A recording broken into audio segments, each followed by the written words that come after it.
Testing.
Tes.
Ya Allah, patut ya.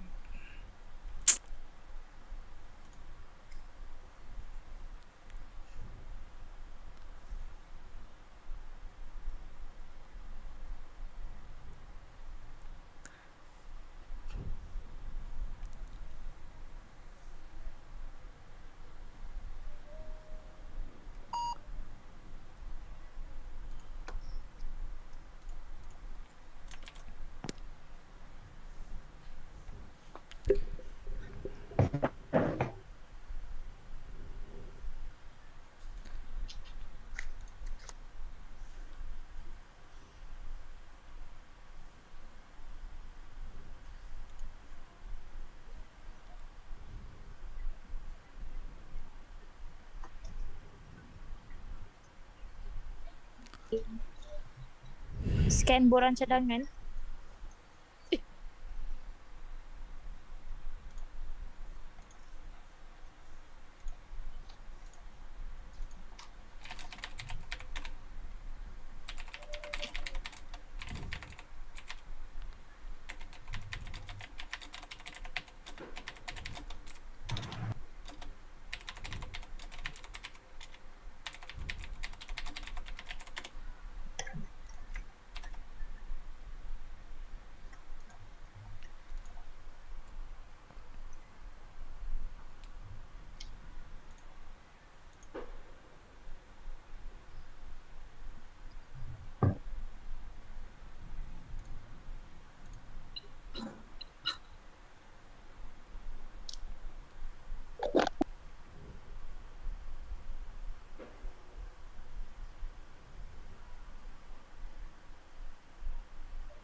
Minum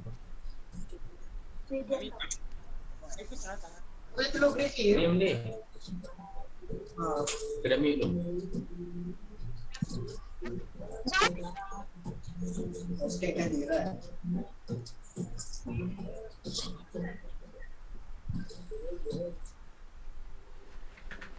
Habis sekarang.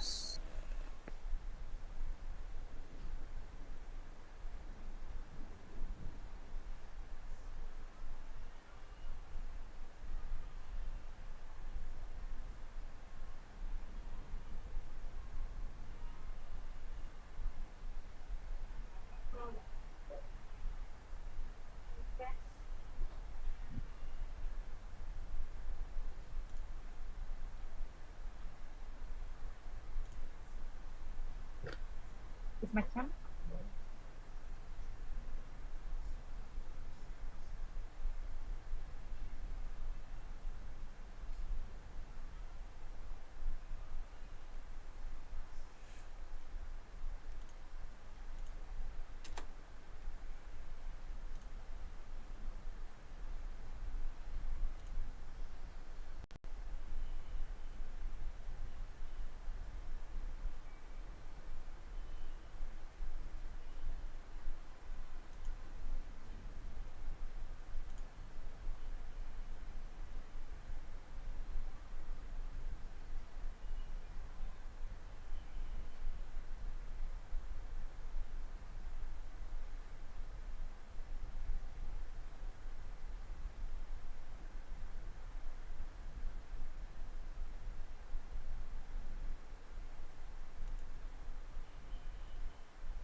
Bayang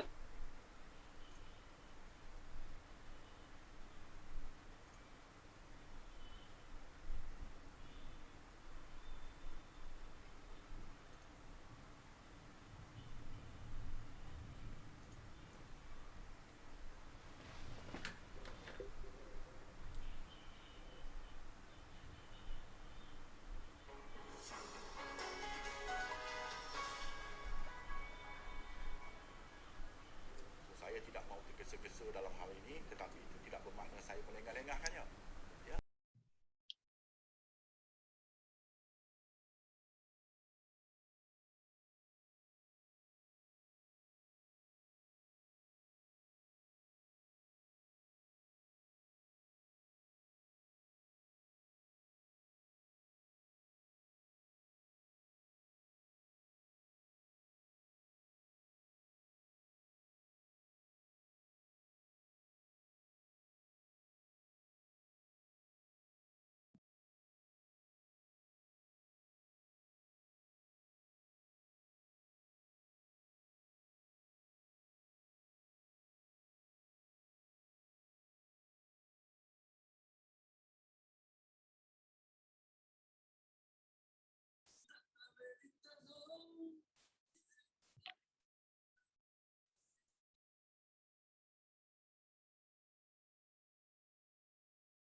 Oh, I guess RM7.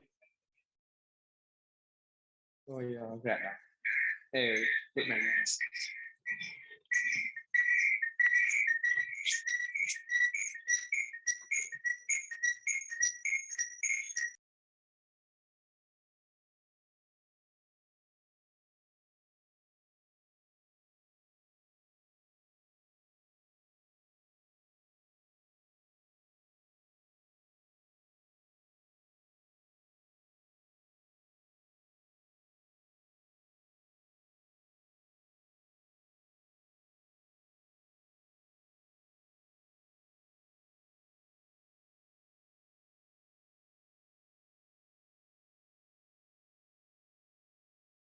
Okey, saya rasa okey, CD ada ke?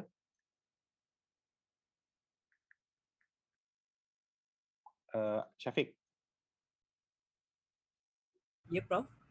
Okey, Prof Zul nak masuk, tapi problem dia dah 100. So macam mana kita nak buat ni? Prof Rosina tak masuk lagi eh? Tak, Prof Zul. Prof Zul. Okey. Saya minta map saya untuk Minta seorang.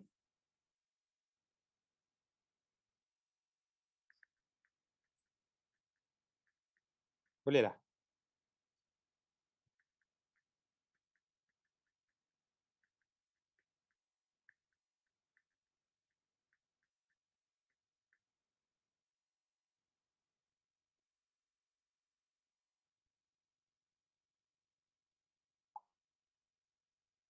Okey, saya minta Prof Zul login .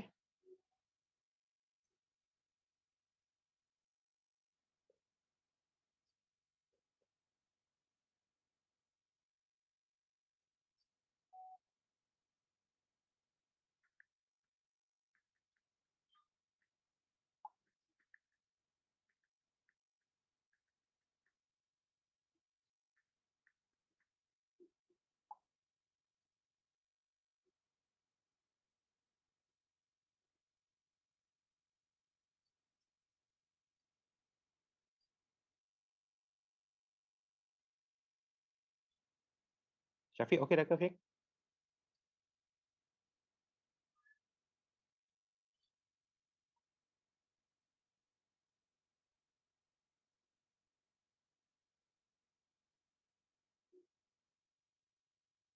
Okey, siapa yang dah live sekarang tunggu sekejap saja because kita nak allow Prof Zul untuk masuk.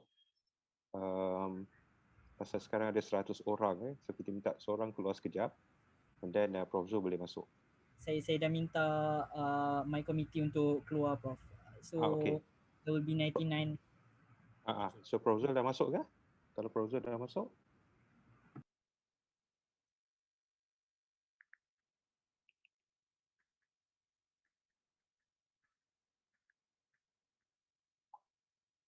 kita tunggu sekejap pasal baru seorang keluar .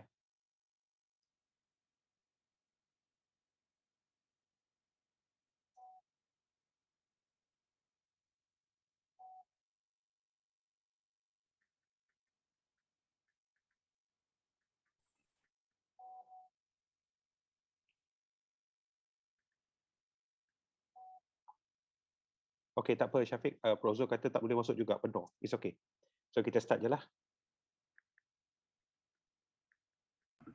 Okey, Prof. Nanti along the way saya try masukkan Prof Zul kalau boleh. Itulah dia try dia full capacity. Tak apalah. Okey, tak apa. Okey, boleh start Syafiq? Dah boleh. Scan borang lagi ke? Okey. So, Assalamualaikum. Salam sejahtera. First of all, boleh dengar suara ni?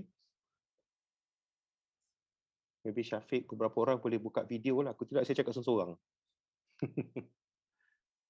Okay. Some of you, kalau boleh buka video tu, buka video lah. So, at least there's some interaction. Okay. First of all, terima kasih pada Cik Shidi dan team, MEP as well, organize this short notice. Saya tak bercadang nak buat lama lah. Sekejap saja untuk kita discuss beberapa perkara. Okay. Okay. Saya tengok tu dah 97. Saya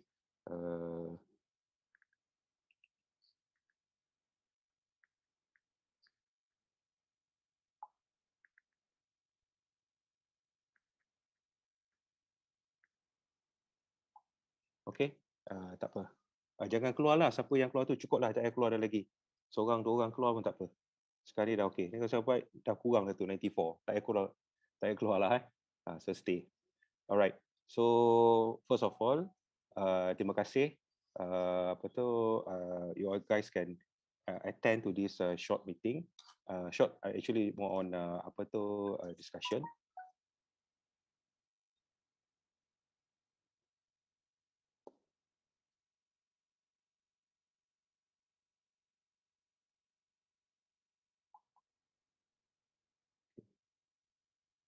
Right.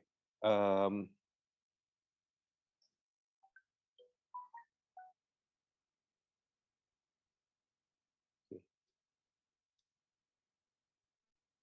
Right. Actually, they keep trying actually. From soon and from soon.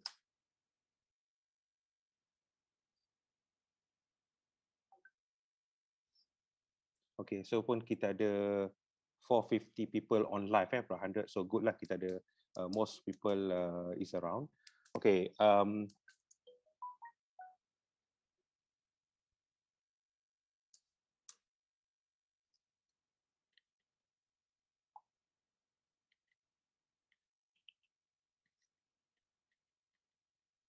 okay, Prof Lesna might be tengok through live streaming. Okay,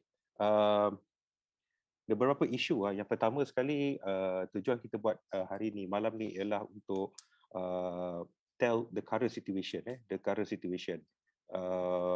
As we know, there are a few people already tested positive. Okay, so selama ni kita hanya kata PUI, PUS, tapi now we have a positive cases already in our college. There's a number there. So I'm not sure whether it's good idea to reveal or not, but it's a number that I think kita takut dia akan increasing lah. There are quite a number of people already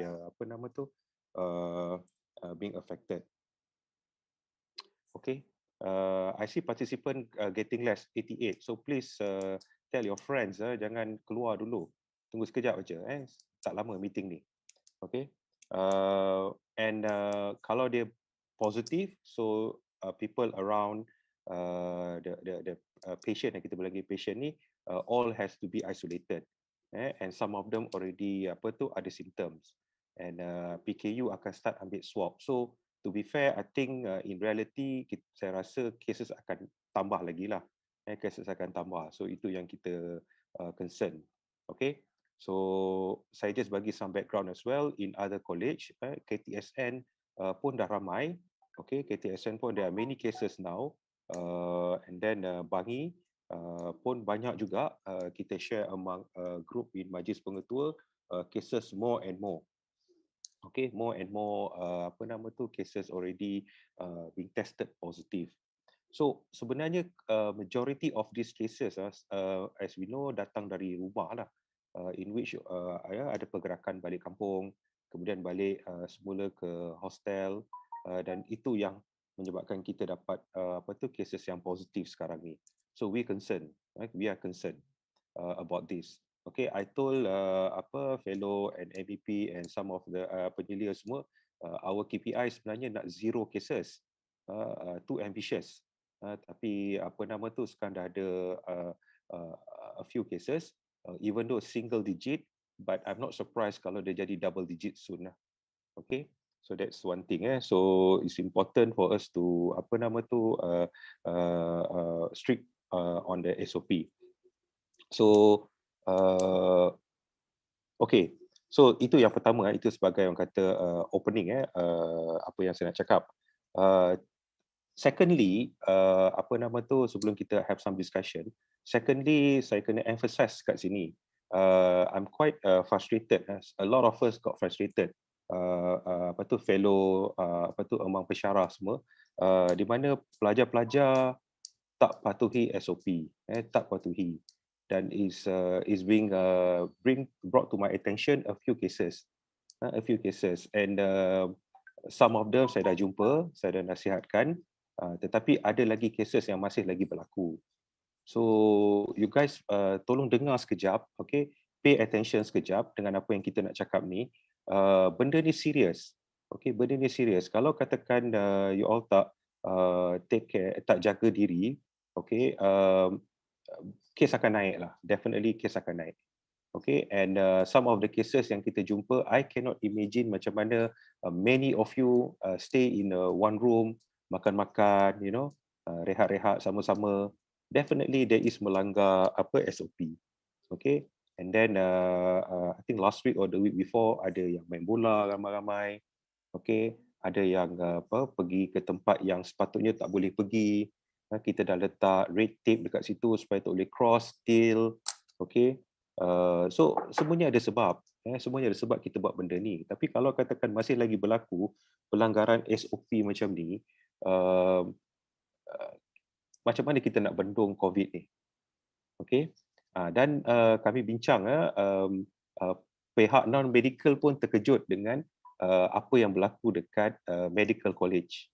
Okay, because the expectation is pelajar perubatan, pelajar nursing pun ada, emergency medicine, semuanya medical related, tapi pelanggaran SOP, penjagaan untuk diri masing-masing untuk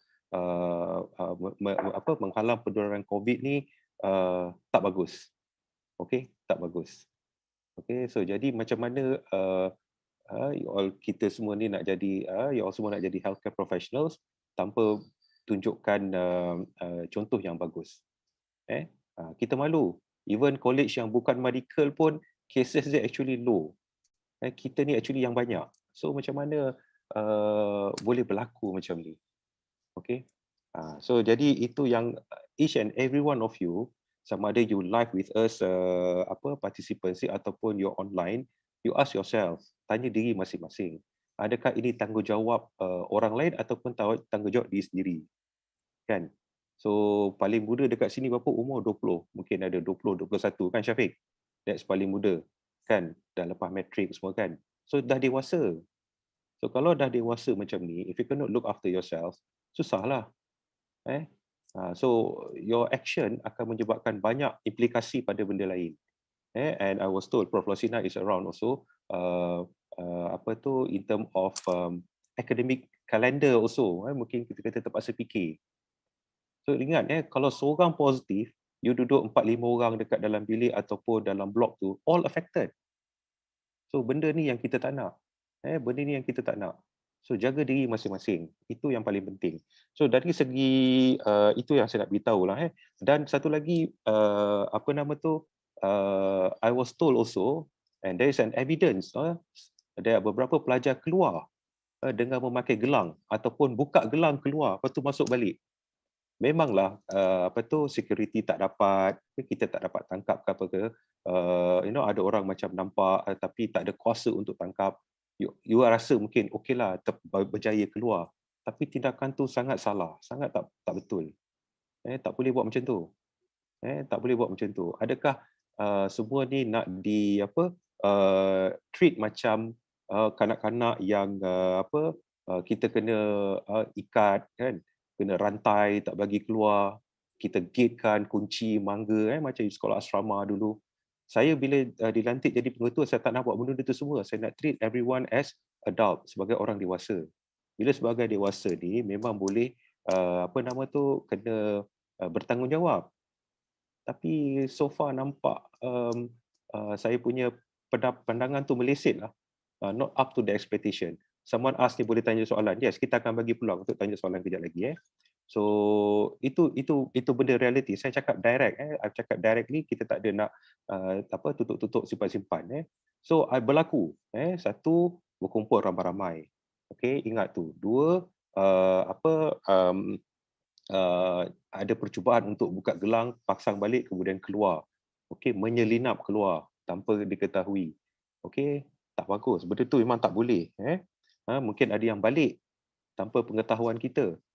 So lagi bahaya kan, dekat luar pun bahaya.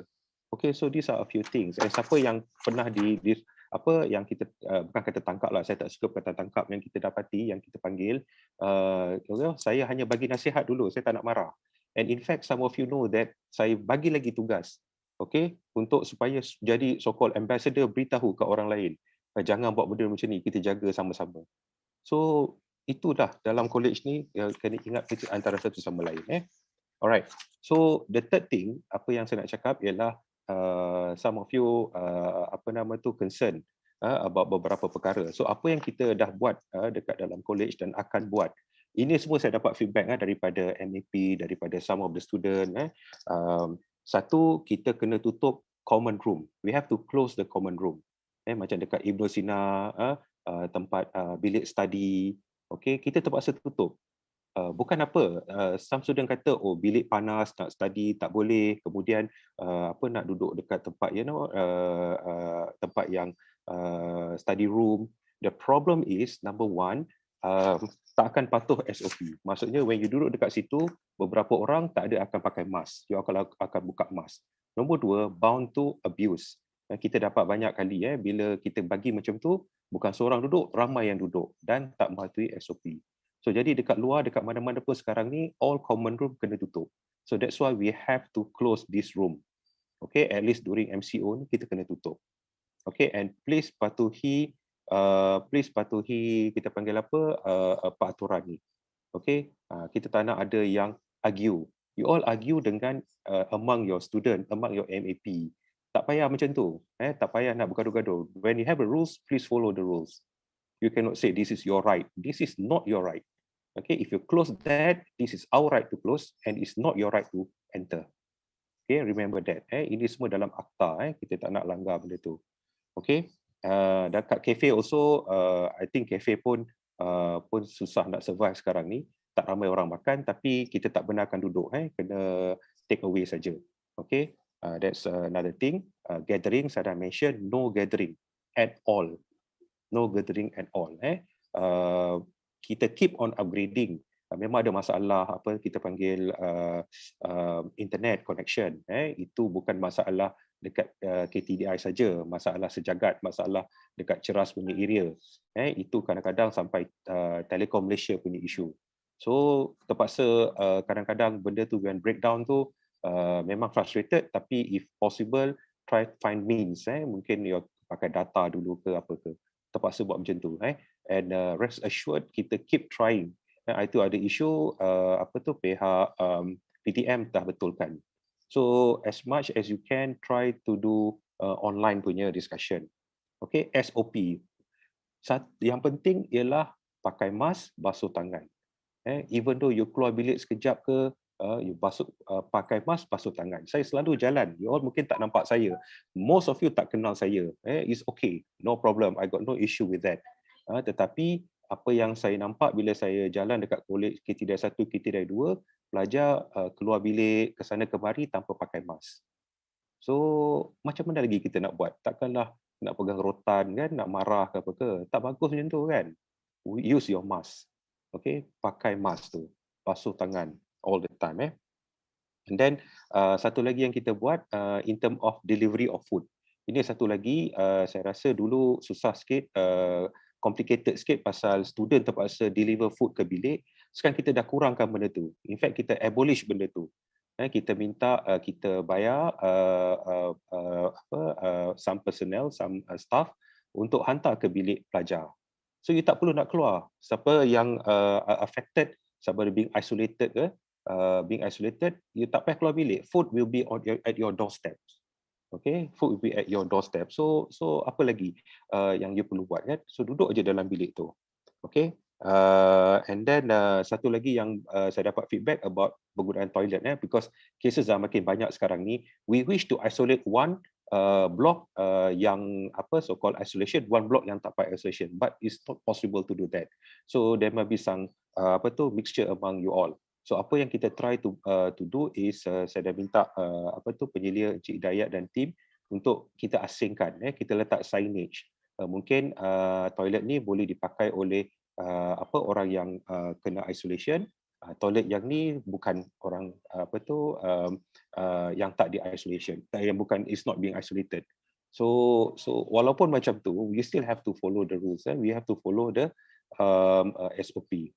Okay, untuk MAP I've seen the participant keep on increasing to 78. It was 100. So macam saya kata, saya tak nak treat you guys macam kanak-kanak. Okay, kalau katakan some of you for the sake of register, lepas tu keluar tak nak dengar, and if I found out sesiapa yang buat macam tu, saya akan panggil. Okay, so itu tak bagus lah. Okay, so itu yang perkara ketiga saya nak cakap. Okay, so mungkin saya tak nak cakap banyak. I'm not sure whether Prof Roslina or Prof Zul is around. Yes, Prof. They are in already. Okay, yes. Assalamualaikum Prof Roslina, Prof Zul. Ya, Prof Zul. Assalamualaikum. Waalaikumsalam. Sorry lah Prof, berletih sekejap. Tak apa Prof. Tak apa. That's the role of the ayahanda of the college. Prof Roslina, Assalamualaikum. Bersama berletih. Thank you for inviting me. I didn't know it's only 100 texts. I feel really bad because I think the student is more deserving to be in this slot. Tak apa Prof, they can be streaming online. But I appreciate, I welcome Prof Roslina and Prof Zul, because untuk student semua kan, kita manage sama-sama. I in the college and Prof Roslina and Prof Zul dekat faculty. So dekat academic side, so kita kena sama-sama lah. So Prof Roslina and Prof Zul, saya dah mention a few things lah. Whether you perasan ke tak, a few things yang kita sentuh tadi lah. So maybe I minta Prof Roslina to say something kalau Prof Roslina nak cakap apa-apa. Okay, Bismillahirrahmanirrahim. Assalamualaikum warahmatullahi wabarakatuh. Terima kasih Prof Razif. Selamat malam Prof Zul juga. Barisan pentadbiran KTDI, and most important student-student yang kita sayangi ni. Saya sangat bersimpati pada student. I know they must be feeling so anxious and so worried, and I can't blame you because I have the hindsight and the wisdom and the experience, so maybe I'm not so worried, but I come here tonight. I hope to allay some of your concerns. And I'm so sorry, Prof Razif, I missed your early part yang you berletih tu, tapi tak apalah. I don't know whether you've addressed some of the issues that I have received emails from parents and so on about the conditions. Okay, maybe I come in here tonight as an advocate of science and evidence. Okay, I'm here to speak to you based on science and evidence, hopefully not emotional and not based on whims. And I think that as future medical nursing and AMOs, I think this is the approach that we need to take, because once you understand the science and the logic, things become easier to accept and easier to understand. So I think everybody knows we are in the midst of a very aggressive fourth wave with different characteristics in terms of transmissibility this time, right? And that I think everybody also understands that the purpose of non-pharmacological interventions such as MCO, PKP is to reduce transmission, right? By movement restrictions. Sebab tu nama dia movement control order. Now, this of course has its disadvantages in terms of economy and so on, but it works lah. As you know, MCO1 works. Okay, so that is one thing. Now we are in quarantine. Ada juga kenapa student tak boleh balik? Because we are in MCO, you can't travel. Any form of travel increase the risk of spread. And then some will say, kenapa balik hari raya? Itu pun saya pun nak tanyalah, kenapa you all balik hari raya? Saya dah buat surat, saya dah hint tau. Dalam surat tu saya kata fikirkan tentang stay in college because I know that travel going to increase risk of infection. So the fact that we are seeing infections among the students now, it's not a surprise. It is to be expected because you know what the high rates of transmission in the community. So when you all come back from the community, we are going to see what is going on in the community, right? Okay, maybe I should pause there. Is everybody with me? I mean, you all faham apa I cakap? Ni I tak tahulah clinical ke preclinical ke apa. Tapi saya harap yang preclinical pun dah buat microbiology kan? Dah kot infection and immunity, okay? So, now the challenge we have of course is the asymptomatic infections, right? Okay, so why we have this period of quarantine? We have the quarantine so that, and why is it 10 and now 14? Okay, 14 different issue. Why is it that we have this period of quarantine? So that, assuming that the latest infection that you got was the day before you return, so you are going to spend 14 days here, you're going to ride out your infection. Yes, that infection is supposed to be subclinically or clinically apparent during that time, and by day 10, you are not supposed to be infectious anymore. Okay, and so why we extend to day 14? Because we believe that there are variants of concern in circulation, and that we don't know whether these variants of concern are still infectious on day 11. Because the evidence shows, and you can, I'm not going to quote the papers, you all boleh cari sendiri, semua budak-budak pandai kat sini, saya percaya. Okay, you can look it up for yourself, that at day 11, it's not demonstrated to be viable, right? So therefore, the quarantine period was reduced to 10 days in many countries. However, with this new variant, we don't know. It could be longer than that. So on cautious, kita buatlah 14 days. Okay, so that's good. So that addresses the aspect of those of you who got infection unknowingly and unintentionally, you know, and I don't know how you all behave masa balik air raya, duduk rumah diam-diam ke, pergi meraya ke, we don't know, right? So katalah that a certain proportion of you come back infected, mildly symptomatic or asymptomatic, you ride out the infection, 14 days of incubation. By the time on day 15, you are not supposed to be infectious anymore. Now, there is another aspect to this quarantine, which is that you are expected to behave as if you are in quarantine. Can you're supposed to be self-isolating, you're not meant to be talking to people in closed spaces or close to each other, and you are not meant to be grouping, you know, I mean sitting together and having makan-makan together. So kalau macam tu, it defeats the purpose of quarantine. So for the idea is that when you isolate yourself, even those yang bawa infection with them unknowingly and unintentionally, dia takkan merebak kepada kawan-kawan yang tak ada infection if you all behave yourself. Okay, let me also say, nothing is 100%. Nothing is 100%. Kalau kita dapat reduce 90%, kita ada a small risk. There's no thing as 100% successful or 100% risk-free. Mungkin akan ada juga kes-kes yang terlepas. Tetapi setakat mana yang terlepas ni, yang kita tak terkawal ni, semuanya bergantung pada anda semua, pada saudara-saudari semua. How you behave yourself. And okay, I know, people say macam mana bilik air and all this. Well, of course, nobody designed the college for quarantine. College is a residential facility. It is not meant to be a quarantine facility. So in that sense, even bila you all pakai shed ni, kena pakai mask and berjaga and the spacing and all that. I'm not sure, do the bathrooms have good ventilation? Dia ada udara tak? I have visited but I can't remember.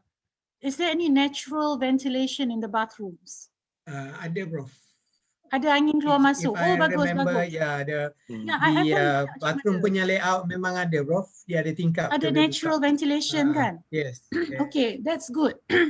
Because I don't know if you all have been following that, you know, it's now known to be airborne. Actually, benda ni baru CDC mengaku. Benda tu memang dah, orang dah cakap dah lama dah. Anyway, actually, sorry lah, Prof Razif. I didn't want to talk so much, but once I get started, Tak apa, Prof. once I get started, I can't stop. I'm so sorry. Okay. I have to finish. It's okay. So sorry. It's okay. Sorry, No jadi problem. macam another belete. Yeah. Okay, never mind. Tak apa. Take this as a pseudo lecture by pseudo public health in transmission and public health. Okay, never mind. So it's good that the bathrooms are ventilated, because that will reduce the indoor transmissibility. You know, so I'm glad to hear that. Tapi dari segi pergaulan dan socializing ni, we cannot do anything. Even we have the best SOP, even we have good quarantine facility, bilik air asing-asing en suite kan, kalau you all still bergaul-gaul and bercakap-cakap and tak pakai mask, there's no point. Okay, so maybe I will pause here any of the students wants to ask anything about quarantine measures and how it's supposed to work and what's your role in that. And I know people feel miserable locked up in the room. I'm so sorry about that. But imagine lah kalau you pergi mana-mana country pun, kalau you travel, you still be locked up in a room. So because of the travel tu yang kena asing kat bilik lah. But even if you go to US ke, you pergi Hong Kong lagi lah 3 minggu quarantine. So this is like a SOP for all travelers. And the reason was because it is a mass travel. I understand that out of how many hundreds of students, 100 saja yang tinggal masa hari raya, lebih kurang. Dan saya minta maaf yang 100 tu pun kena turut quarantine because you're in the minority and because we can't guarantee that you all do not mix. Kan? I think I should just let them ask question. Okay, terima kasih. Silakan. Apa I tak makan you all. Nanti I jumpa you all lagi nanti hari Jumaat ya. I know we can talk about exams, but actually I nak prepare slide. I ingat you nak cakap lama Razif. I tengah prepare slide ni untuk tapi tiba-tiba you suruh I cakap. It's okay, Prof. Okay, students, please ask me any questions. I mean the academic stuff maybe we can reserve for later. Macam you tak sabar-sabar, boleh aja, kita boleh aja cerita pasal akademik. Terima kasih, Prof. Apa nama tu, sebelum saya pass pada Prof Zul, saya minta Prof Zul say something juga. Saya first of all, student ni pelajar perubatan yang pandai-pandai. Saya at the same time tengok juga dekat komen dekat chat dekat YouTube ni. Kalau tak suka saya pun Azmin Akif Azmin Akif Pengetua out. Okay, you buat slash, you buat Pengetua out. Okay, kalau you berani, you jumpa saya ataupun kita borak malam ni. Okay, kenapa siapa Azmin ada keluar? Jomlah kita tanya, kita borak-borak sikit. Saya tak kisah out Azmin. Saya profesor, saya dah millionaire dah, saya jadi jutawan. I don't care about all this. Okay, Prof Zul tahu kan, Prof Zul kan, I was in private center before. So kalau katakan majority want Pengetua out, I can go out. It's okay with me. Tapi tak payah tulis macam tu. Tak payah tulis macam tu. Beritahu saya baik-baik. Okay. Tapi Prof Razif, boleh saya tanya sebenarnya apa grouses diorang ni? Macam mana kita boleh bantu? How can we make it better? Tak apa, Prof. Tak apa. I miss the highlights, is it? Belum lagi. Kita belum, kita baru discuss macam ni lah. It's okay. I'm okay with that. Prof Zul, maybe Prof Zul want to say something, Prof? Thank you, Prof, for inviting us tonight. So, Assalamualaikum. I think a lot has been said by Prof and by Prof Roslina as well. Cuma itulah untuk student, untuk adik-adik kita, anak-anak kita yang kat luar sana tu, saya rasa we are at the advantage because you guys are medical related. Maknanya you are medical student, you are nurses, you are EMED. To understand all this is much more easier as compared to katakan student fakulti Islam ke apa kat Bangi kan. So I really hope that you understand that the situation that we are in. We are trying to minimize the risk. I dengan Prof Roslina memang cukup takut kalau Prof Rosna dah cakap kata ada few student positive and all that, because we are trying to contain related. Because kita tak nak jadi macam campus macam ITM Skudai ke apa kena PKPD kan. We don't want that to happen. Yang tu lagilah susah. So itulah, everybody else now is in quarantine, and I said as what we said just now, you guys are in medical field, you understand why we need to quarantine. So kalau boleh kita tunjuk contoh lah, our college, our faculty and all that are the one who really adhere to quarantine and SOP. Kita kena jadi contoh. So kalau all nampak ada kawan-kawan yang macam yalah tak ingat kan, kita saling mengingati antara satu sama lain. So that would be better. Mungkin kadang-kadang, because I know you guys are young, and then orang kata young and restless lah kan. Memang tak boleh duduk kat bilik, tak boleh kena kurung. Tapi itulah, this thing will end. This thing will end, tapi it's all up to us. So saya I can feel what Prof Razif felt, that sebab kita nak kena contain benda ni. Sebab kalau ada outbreak, then it will be very very difficult for us.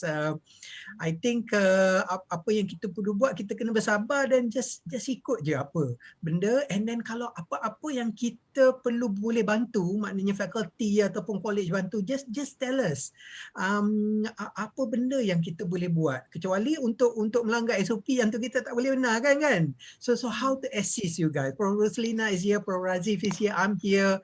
Anything yang you all rasa untuk membolehkan you all punya quarantine ni selesa, then of course kita akan cuba bantu ya. So itu dulu Prof daripada saya. Thank you. Terima kasih. Saya rasa ada dia orang tak sabar nak tanya soalan Prof Roslina, Prof this one. Asrul okay. You want to say something?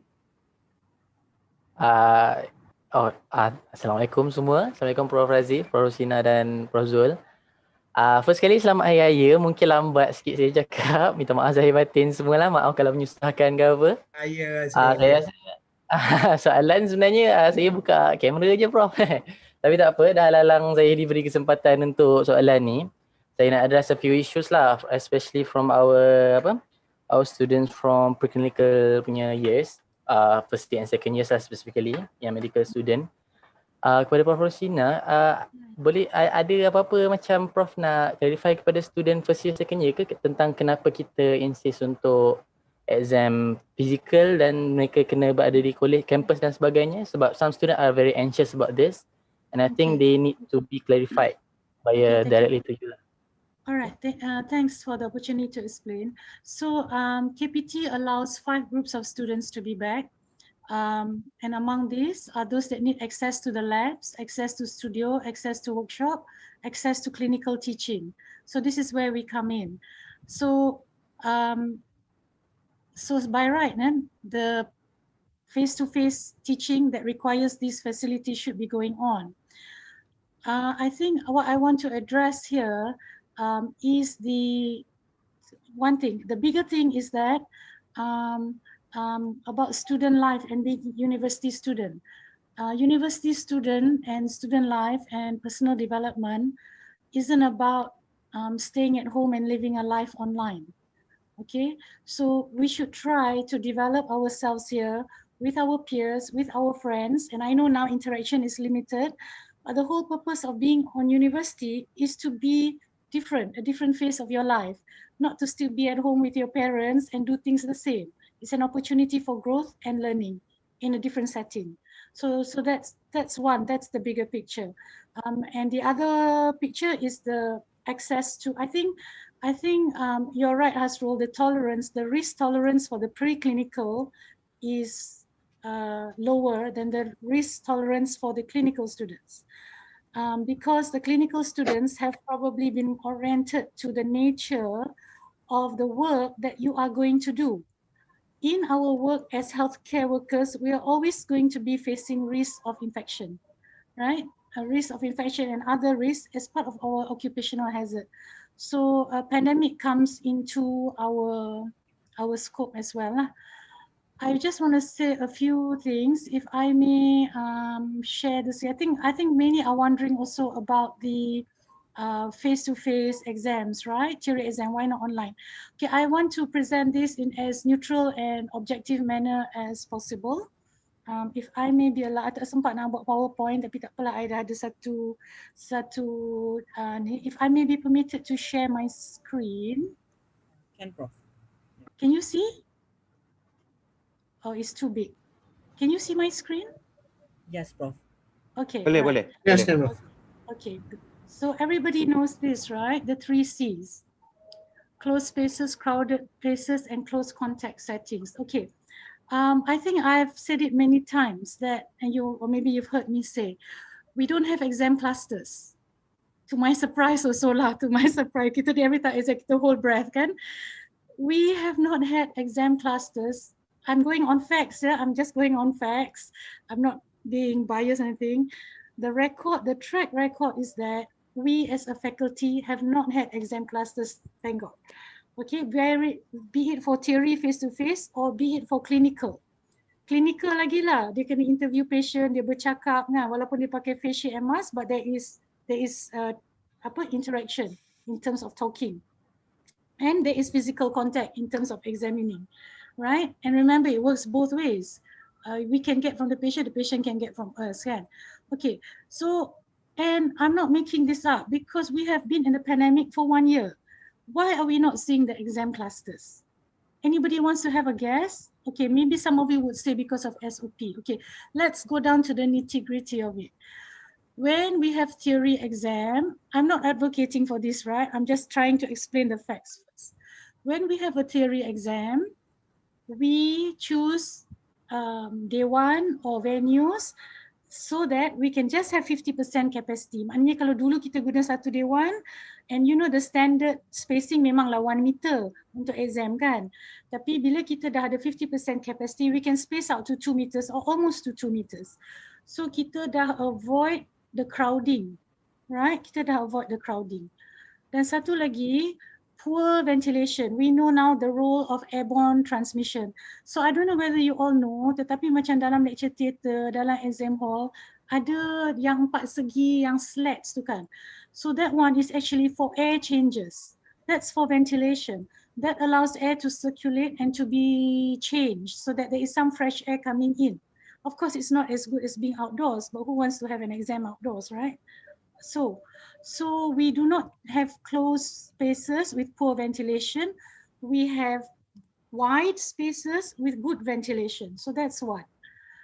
And we don't crowd because we space you out at least 1 to 2 meters with many people nearby. And because we 50% capacity, the thing is not crowded and there are not many people nearby.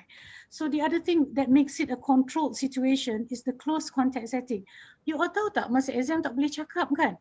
Do you know that 10 people sit at a table, makan sama-sama, bercakap, bercakap, gelak-gelak, makan with the mask off, is more dangerous than 100 students sitting in an exam hall that is spaced out and wearing masks?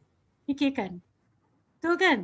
So the risk is when you are unmasked, when you are talking, because your droplets are going to spread, your droplets and your particles, the smaller particle, because we know it's not just droplet spread.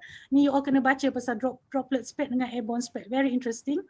So, and this is how why are meals, why are congregations in mosque or in funeral, why do they become super spreader event? It is because they are unmasked and they are talking and they are interacting or they are singing. Choir pun lagi satu kan, another super spreader event. So because kita tak fulfill ni, kita tak fulfill ni dalam keadaan yang terkawal seperti day one peperiksaan, sebab itulah tak menjadi cluster. Okay, this is the science behind it. This is why I said tonight, I come as an advocate for science. We have to understand. So what I'm saying is, yes, when you think about it, oh, exam 100 students. Tapi let us put our thinking caps on. Let us put our logical and rational caps on. The data is, the facts are, the track record is there are no clusters. But the data is that when you sit together and you eat together and you congregate together and you unmask, that's where the clusters come. And not just clusters, they are super spreader events. So ini yang saya nak kata, we don't want to give something good, something that is good, a bad name. You kena letak sesuatu pada tempat yang betul. Itulah keadilan dalam Islam. So you can point fingers to the exam, you know, oh, ni. But the facts are not there. The facts are not there. For 1 year plus in this way, and it is not just the undergraduate, it is the postgraduate exam pun tak ada exam cluster, dan clinical exam pun tak ada cluster. Disebabkan kita menjaga, inilah yang dikatakan SOP, and kita avoid these risk factors. So itu yang pemahaman saya nak bagi. Okay, dari segi pensyarah dan pentadbiran pula, saya bagi aspek lain lah. I'm just stating the facts, I'm not advocating one another. I will just state the facts that the drawbacks of online examination are if the internet is unstable, itu satu. Satu dari segi pihak educational or providers, that we cannot reuse the question. So you know that to produce one question takes a lot of time. We have to vet. I'm sure you never appreciate this, but never mind. I'm telling you, all the blood, sweat, and tears that goes into creating your question. There's a lot of effort. Yeah, Nobody a lot of time. appreciates this. Don't worry, Prof. It just goes Yeah, over that like that. betul. But you tahulah kita vetting nak buat satu soalan tu pun macam mana, kan? Yes, many So, hours. many hours. So bila kita buat online ni, student boleh screenshot, calon boleh screenshot, nothing to prevent that. So kita memang tak boleh guna soalan tu. Tu dari segi pembaziran soalan. Satu lagi dari segi invigilator. Bila ada online, invigilator bertambah sebab kita remote proctoring mana kita monitor. Student kan ada 2 device kan. So satu invigilator dia kena jaga 10, mungkin maksimum 12, 15 pelajar untuk monitor. So in terms of the manpower also disadvantage. So these are some of the reasons, and I want to say that the perception that online is safer is not necessarily true, and that physical is less safe is not, as I've argued just now. Why? Because when you do your online exam, you might get that false sense of security and you feel that there is less risk, and that might influence your behavior in other. Maknanya you dah rasa less risk, so you take it easy, your guard is lowered, then you punya interaction day to day dengan pelajar-pelajar lain tu akan berubah. It's just like the first dose of vaccine lah. Do you know that they studied when people got the first dose of vaccine, the infection rate actually went up because people just took risks. Okay, so these are some of the things for us to consider. I just want to be scientific and rational in this. Right? And the facts are the facts. Tak apa, you all boleh bincang dulu. Nanti kita boleh sambung hari Jumaat, tak apa. And I know parents pun kata kenapa tak buat online. Tapi kita ni sebagai health profession and scientists, all of us advocate, believe in the science of what we are doing. Kita kena kupas dan kupas dan kupas. Kita bukan tengok on the surface level. Kita kena faham secara mendalam. And this is what differentiate you from the layman. And I always say to my trainees and all that, what differentiate you as a specialist, because you know deeper, you understand things better. So I hope I share this with you tonight, because closed spaces with poor ventilation, we choose place yang ada air changes. Yeah, I think Prof Rosna have gone round and checked all the vents and all that. Setakat macam tu kita orang buat. Crowded places, no, not crowding, go 50% capacity and kita space out. Dan no close range conversation. Masa exam memang you all tak boleh cakap. Sebenarnya saya pun heran juga, kenapa ni bila nak cluster going to happen? It never happened. It never happened to my surprise also. I mean, of course, but now I truly understand why we are not seeing that phenomenon of exam cluster, and minta jawab saya harap tak diuji lah dengan tu. Yeah, okay, there's another thing that I want to say. Bila kita selain daripada this science, maybe I'll stop sharing now. Or do you want, shall I pause and you all want to ask questions? I think maybe kita bagi peluang Prof untuk maybe some interaction pada student kan? Sure. Ataupun Prof Zul maybe nak chip in, say something. Kita ada Dr. Arif pun, some of this one. Kalau ada student nak answer something, Yeah, good evening, Prof. Can I ask a question? Okay, introduce yourself dulu, tahun berapa? Yeah, hold on. Yeah, sorry, I'm just opening my camera. Okay. All right. Sure. Hello, Prof. My name is Hi. Shrida. I'm a third year medical student. Okay. So I have several things that I need to talk about. Can I just go over them a little bit? Sure. Can. Okay, so I think just one thing that I would like to talk about first is the anxiety of students first. I think one thing to understand is we are all living alone here, away from our families and things like that. So we are forced to be independent, get food ourselves. Food Panda is not cheap. Grab food is not cheap. Cafe is not consistent at all. So honestly, a lot of the situation is not helping. And especially I think for preclinical students, they are stuck in their rooms for months. So sometimes situation is not very great for them mentally as well as physically, I think, because they are not at the best shape and things like that. So sometimes blaming students is not the way to go, I think. Maybe there are some people who langgar SOP, I agree, yes, but not everyone. So sometimes if the whole discussion is just about blaming students, a lot of students who follow SOP are extremely disheartened because we are doing everything we can. So it's just very, very unfair for us. And then certain other things is, as you said, there is a risk, right? So we all understand the risk. We are all medical students. We understand the severity of the situation. But again, college, as you said, Prof, is not built for quarantine, which is why the students are so anxious. There are almost 20 rooms per floor in college, Tun Dr. Ismail Dual. And that means twin sharing rooms, which means about 40 to 50 students per floor, all sharing the same bathrooms. So, of course, it is a reason for us all to be concerned when we hear that someone is positive.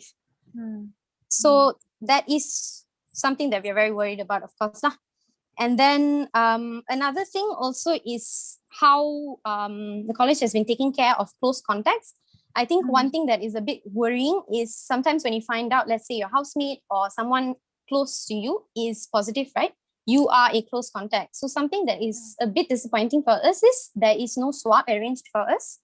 And they are saying that it is highly recommended, but it's not arranged for us. So what if we get infected at a certain day, and then after the 10 days, we are still infectious? So that is also a reason that a lot of students are very concerned about this, because it is in college now. No matter where it came from, whether it came from someone who went home or someone who didn't go home, it is in college now, which means that it needs to be contained here. So we just expect. Can we pause it? 2 questions, yeah. because I think Sure. my CPU can only take one at a time. And it already got to me. No worries. So the first one is about, blame. So I hope I wasn't sounding like I'm putting blame on students. I do believe all of us have a role in this. Just let me check. The first years and second years, have they been going to the labs at all during the first semester? I'm third year, but yes, some of them have been going to labs and They've PDL. been going to the labs. Okay, so there have been some physical thing. Okay, and I think the limitation for the PBL is because the room size. I mean, if 6 people, it's quite okay, but if 8 people, macam dah tak boleh maintain 1-to-1. So in that sense, and this same applies to the students' clinical as well. In terms of the teaching learning, we have to make hay while the sun shines. Maknanya masa boleh tu kita buat setakat mana yang kita boleh to be in the ward or to have the physical, because tomorrow is never promised to us. You don't know. Let me tell you this, that the 5th years, any 5th years here, came up to us with a plan. They said, Prof, let us do the theory first, and then in May we can, ini masa tengah kemuncak January, February, and then in May kita boleh buat the clinical. I'm so glad that we rejected the plan, because now look what's happening in May kan. So maknanya kita kena adapt and adjust and do whatever we can.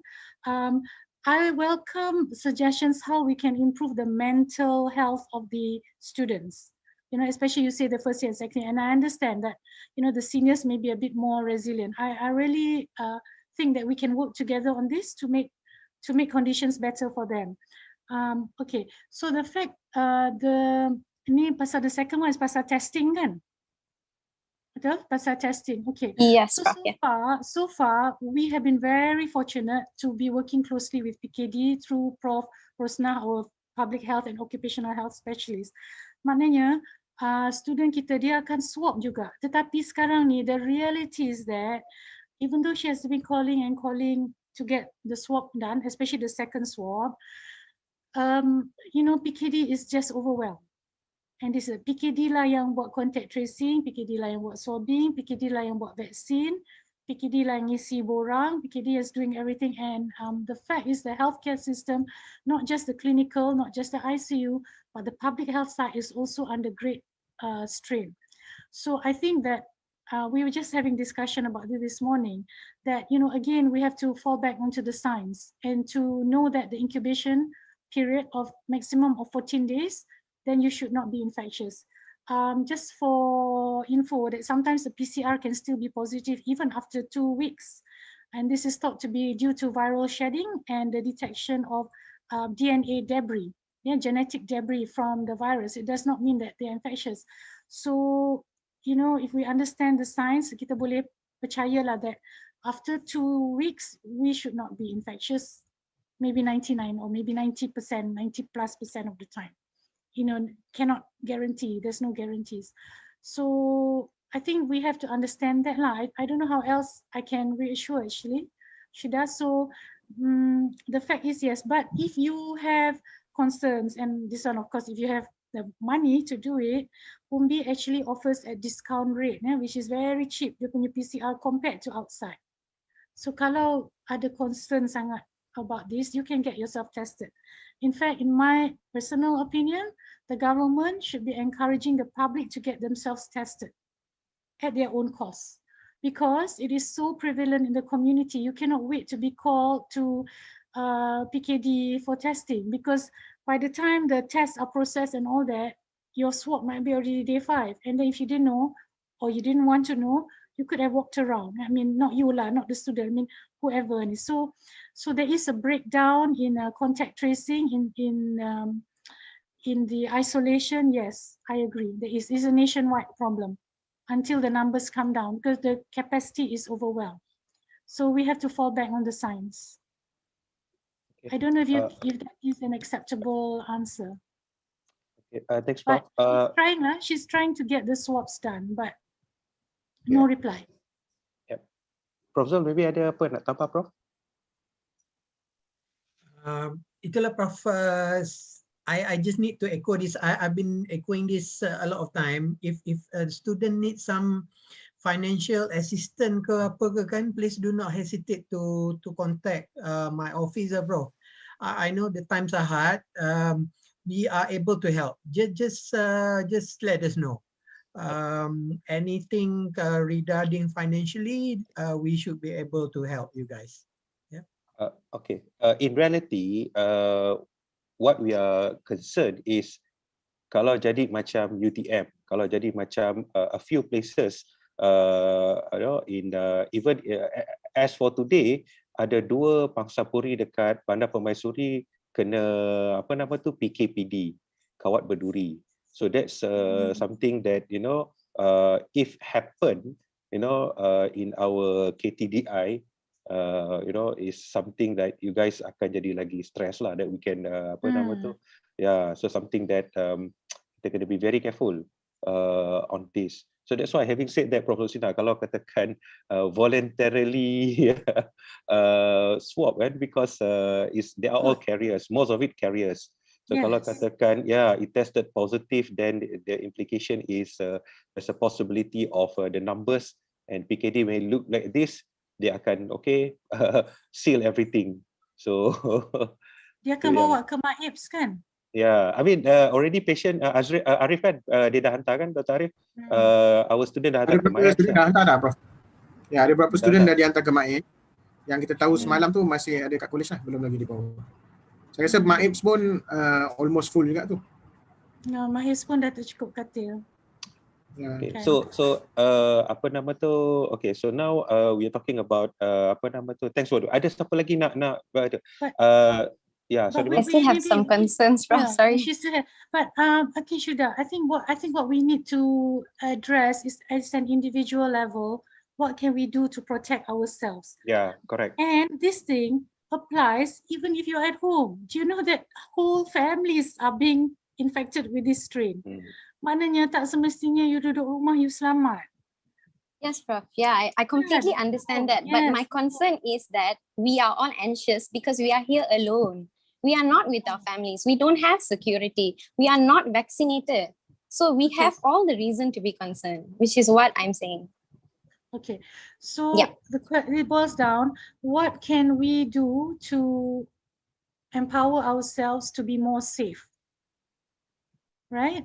What can we do knowing that infection, maknanya benda ni kita buat sama ada kita kat rumah atau kita tak rumah, kita kat college. So I think the masking, even though you are going out into the corridor, right, in your room, as long as you're alone, it's okay. But if you're going to meet some chance of meeting somebody, then I think we should keep the mask on. And if you want to double mask, there's some evidence for double masking. Maintaining the physical distance, more than 1 meter if possible, avoiding congregation, avoiding situations where you are unmasked, talking, eating together. I think these are a very doable thing. It sounds very simple, but the evidence shows that these are actually the things that cause spread. And this one should maintain even without quarantine. The question is, how do you maintain the green bubble? Right? And it all boils down to how we bawa diri kita. Kan? And I think if anybody is symptomatic, better to get checked. I think it's better to know than not to know. Yelah, I tahulah ada stigma nanti college ni dia banyak case and all that. Tetapi kalau kita tak tahu, dia akan carry on, and I takut somebody might get a severe version. I know lah you all young and immune competent kan. Tetapi it's not always guaranteed. So I think for me lah, it's better to know than not to know. At least we know what the situation is. So kalau macam siapa yang ada means to get tested, if you are concerned lah, if you think you're okay, you're okay. I think in that what the other thing what we can help, I think bila saya baca respond comment questions a lot on internet. So I think that is something that kita kena be very Cik Rashidi ada dekat sini kan, PTM has been trying their best untuk keep on make sure the internet connection is good. So kita faham kalau you all tak boleh keluar, the only means untuk release entertainment is through internet. You punya Netflix lah, YouTube kan, all the social media. We understand that. Tapi itulah maybe Cik Rashidi boleh beritahu kan apa dah kita dah upgrade. Actually there's a lot of upgrade has been done to increase the band wavelength kan, macam-macam juga. Tapi sometimes memang sangkut juga. So Cik Rashidi boleh ke bagi komen daripada PTM? I think see something that macam ni lah, whatever we can do by our means untuk help out untuk yang Srida kata tadi tu kan, when you mention all this, among other things yang kita boleh tolong is the facilities lah. So that is what college can help improve again in terms of kita punya internet. Recently memang ada big breakdown, we understand PTM dah take dah help out, tapi I think makin slow juga kan, so never mind, we keep on troubleshooting and see what's really the problem lah. Okay, so something that itulah kita kata terpaksa fikir out of the box sikit. Nombor 2 ialah kafe. Banyak orang ada isu about kafe dan makan ni. Okay, I just tell you a few things. Problem dengan kita punya kafe is bila dia buat makanan, student jarang pergi ke kafe untuk beli. Okay, and then bila dia sediakan makanan tu, bila orang tak beli, dia rugi. So dia kurangkan makanan. Saya pun selalu juga pergi kafe KTDI 1. I got frustrated because bila saya pergi dia tak buka. So I can understand you guys kalau pergi tak buka, buat apa nak tekan, and then tak pergi lagi. So we keep Cik Hidayat keep on mentioning, keep on discussing dengan kafe to make sure at least bila student datang tu ada makanan. At least siapa yang tak asyik nak tak berkemampuan nak go everyday food panda or grab food, at least kafe sediakan makanan. So this actually two things yang kita kena yang kita boleh tolong daripada pihak college. So cafe workers not wearing mask. Okay, thank you for the feedback. Something kita akan look into this. Cafe punya SOP jaga dia. Okay, so two things yang kita nampak. Okay, ingat hari ni kita discuss about COVID. Prof Sina dengan Prof Zul talking a lot on academic part, which I think Friday kita akan discuss lagi kan. Prof Sina and Prof Zul memang banyak kan pasal benda tu. Maybe Prof Zul or Prof Sina boleh beritahu kenapa is it like IPTA punya regulation yang student tak boleh balik and have to be in the college? Is that really the because I know IPTS, some of them they allow student duduk kat rumah untuk belajar online. Is it the IPTA punya regulation? There are some students who are not on campus, some students are staying, ada juga yang tamamidah, ada juga yang berulang, ada. But that was pre-pandemic as well. Itu memang diorang punya living arrangement. So diorang ni macam ada surat untuk keluar masuk campus. Okay. And that probably cannot be applied to us? Can it be applied to us? How do you mean? It's already in, I mean, it Tak is the situation now. isolation kan? It is the situation now that, Yeah. but okay, macam how are they all being quarantined? You mean the ones who are off campus? Yeah. The ones who are off Because campus? I give you example, Prof. I mean, we just discuss this one. Apa nama tu? Bukan medical student. I believe all medical student dalam campus kan. Arif kan semua dalam college kan. I think yang bukan medical student. Betul tak Arif? Kebanyakannya dalam college, Prof. Saya boleh kata kalau pre-clinical tu semua dalam college lah, Prof. Medical college. Okay. Sorry, are we only seeing medical students tonight? Are there no nursing? I think ada nursing and also ED as well. Semua lah. Okay, alright. Semua college ya. Yes, Prof. Sorry, but I have questions. Can. Yes, silakan. Can I ask? Okay. First, okay, so hi, Prof. I'm Chami, student nursing year 2, and I would like to know that when is our turn to get the vaccine from UKM? Because Aaron, the students that are having clinical posting should get their priorities to get vaccinated, right? And then we are having our posting from March until now. And we also having our posting in the medical ward where almost all the patients are PUI. So yeah, I'm helping my friends and my batchmate to ask. Yeah, so I think this question been asked many times. I have to say we have submitted the, okay, first of all, the supply, the arrangement of the vaccination line listing is not under university. It's not even under KPT, right? It's between MOH and MOSTI. So we are at their mercy. Nonetheless, there have been many advocates to push, and I think you can see in the media and so on. So far what we have been able to vaccinate is the final year students, and I think everybody's turn will come eventually. It's a matter of time and it's a matter of supply. And I think if you've been following the press, that new supplies have just arrived, I think twice already in the last 2 weeks, both for Sinovac and for AstraZeneca. And I hear, if I'm not mistaken, in June there'll be more Pfizer. So it's a lot of it is to do with supply, be it for medical students or just the public themselves. But it is beyond our control, actually. We can only advocate. And as you know, even if we give the names to KPT, KPT have to give it to MOSTI, and then there's probably some committees, maybe it has to go to MOH first. I don't know how the internal thing is, but the process will take time, the process for approval. And remember, we are not the only university also. Kan? So I pun tak tahu lah, because benda ni bukan saya yang control kan.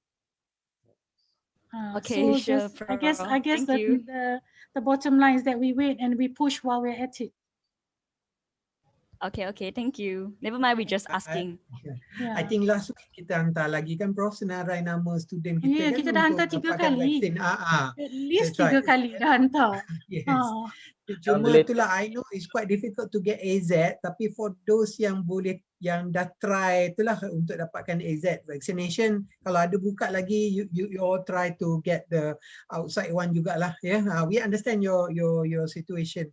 Cuma hopefully itulah we've been pushing the pengarah and the Pro VC as well to help us to vaccinate our medical student and all our orang kata student jururawat and AMO lah. So we'll see how it goes. Last week we send another list. Cuma saya nak echo Prof Razif pasal yang tadi kan. Saya kadang-kadang risau juga student yang duduk di rumah hanya berulang masuk ke college. Kita pernah discuss dengan Prof Roslina.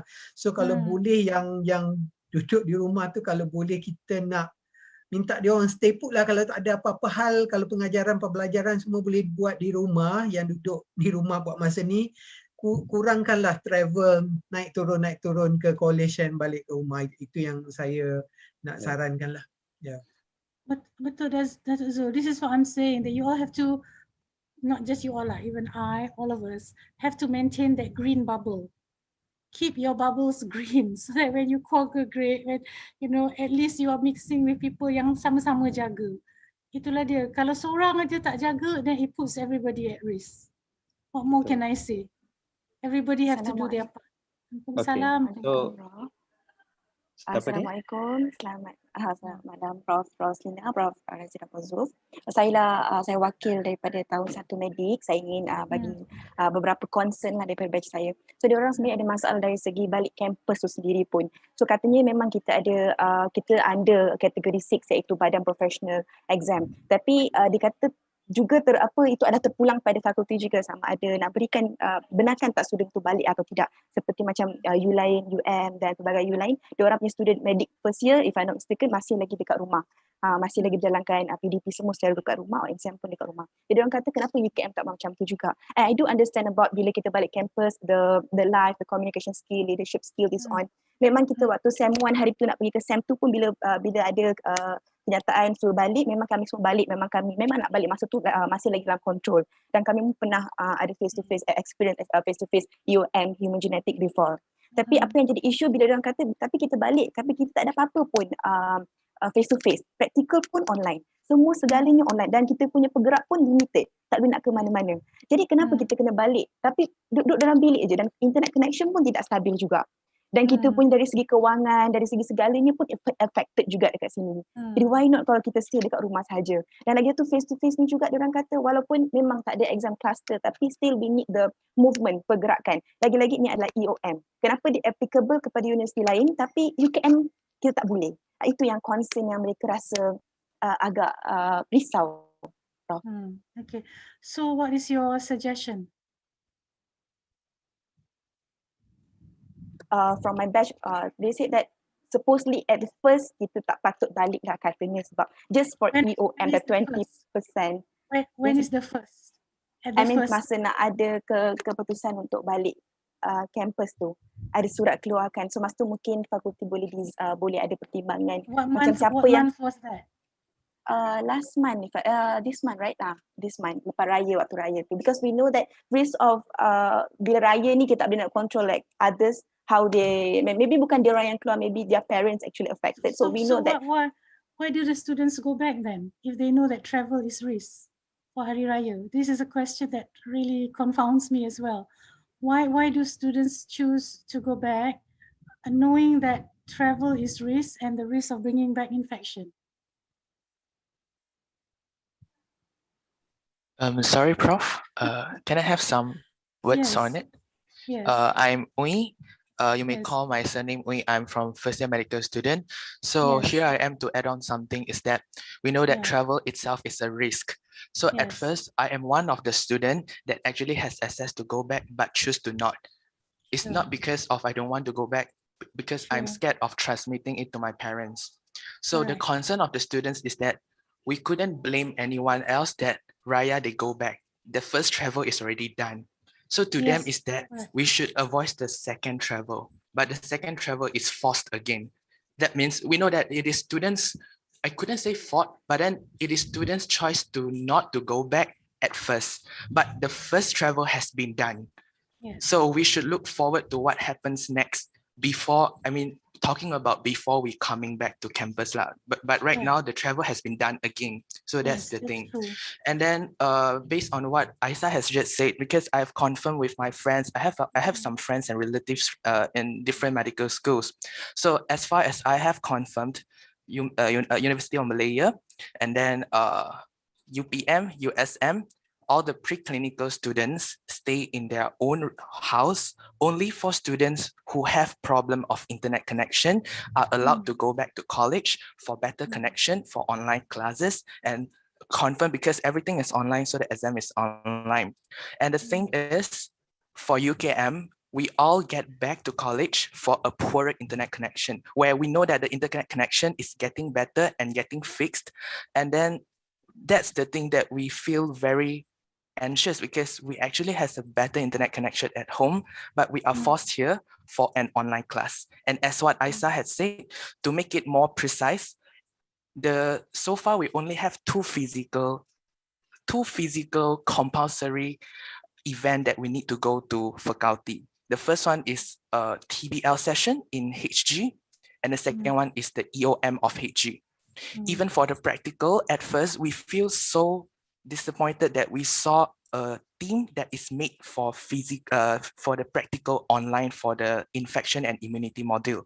And then there is some student that try to initiate and then try to tell the prof, the head of module, about our concern that we are already here. Why are we still having online practical? Then only we start to have the practical, and the practical is held in a very rushed manner because of the SOP.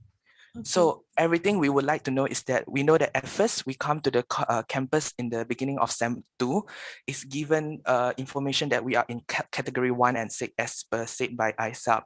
So one category saying that we are professional body, so we need to come here. In this case, I couldn't say anything because I'm not too sure about the exam stuff. But another thing is saying that we have access to the practical, but in reality is that in this category, it doesn't apply to us at all because the practical is somewhat we beg for it. Is that we beg for it, only it jadi. It's not that the practical is there for us to go back. As example is that faculty pergigian, they actually have their lab practical in their lab, so they go back to the faculty. So that's the difference that make us feel so anxious. And then another reality is that because we are the only medical, preclinical medical student that are here for exam, that makes us feel very unfair because we do not know the difference. And then we do know that online exam has its bad things, but we can actually improve the surveillance of online exam. Not that I'm not being rude, but then UKM online exam is not having any surveillance that pasang camera ke apa. Unlike USM, UPM, they actually have the camera on them. So they couldn't tiru as well. It's not a big deal for them. So that's the difference we want to know, because it is the technical problem that can be enhanced and can be improved. Why should we make it a physical exam? Because the online exam has its disadvantage that still can be improved, but it's left unimproved, that we straight away go on with physical exam. So that's the concern from the preclinical medical student, especially from year 1 student. Yeah, that's it. Thank you very much for that, for the crystallization of the issues. And you're right, what has happened has happened. Never mind, we keep your camera on because I'm looking at you. Keep your camera on. Okay. Yeah. So I get what you mean. So macam balik ni macam tak berbaloi lah kan. So kalau dah balik tu dia kena berbaloi. Okay, let me speak to the ketua modul and see how we can make it more worthwhile, because you have taken the risk to come back and you are here. So kita kena manfaatkan. Dia cuma benda ni, isu ni dia menjadi isu bila ketara infection. If the infection, if everything is okay, nobody gonna raise this issue, right? But because when infection is high, everybody have to be controlled and locked down, and we have quarantine, so it becomes an issue. And the thing about the pandemic is that you never know what's going to happen next. Okay. So what we can do to, last time what we did when the students came back, we allowed to use the Wi-Fi in the preclinical block so that not everybody is using from the hostel. So, you know, you in the lobby, ground floor, and then the 4th floor. So those areas we allowed students to come and to use, but I don't know how, if this was well publicized. At the same time, while we try to boost up, and I think I agree that, you know, since you all are back, we should try to manfaat with proper risk mitigation. For example, to do, because pensyarah pun tak puas hati actually buat practical online. This is not what good teaching is about. Is practical is meant to be practical, clinical is meant to be clinical. But in wanting to do all that, I think we have to look properly at the risk and try to mitigate as much as possible. And since that you are here, I feel we should, I'm for one, would like to advocate safe, hands-on teaching and learning. You know, be it clinical or preclinical, it's just not the same. Doing practical online, doing your CSL online, it's not the same. So I think we should move towards that and look at how to make things learning safer, to make it happen, but to keep it safe at the same time. So I think benda ni kena relook balik lah ya.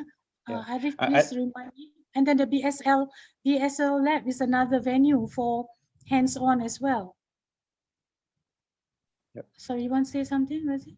Yeah, I think Prof, maybe those things on Friday nanti Prof ada apa soalan bocor ni lah for you to address more with the kalau boleh kita Yeah. bincang sebelum ni, I mean we have Yeah. another day, so maybe we can come up with some better ideas to make the teaching and learning more relevant and more meaningful, kan? Yep. Okay, thank you. Maybe I Prof. allow Ashwin tu ada angkat tangan tu because I need to share something sekejap lagi. Okay, Ashwin, quickly. Yeah, hi, good evening, Profs. Yeah. First of all, I want to say thank you so much for holding this meeting today, to listen to all our concerns. Firstly, I want to begin by saying that I'm a second-year medical student. I'm from Prof. batch. First up, I want to say thank you to Shrida for bringing up some of the concerns that we have just now. The first thing I want to say is that today I'm here, I'm going to talk about our problems, and I hope that we see some solutions.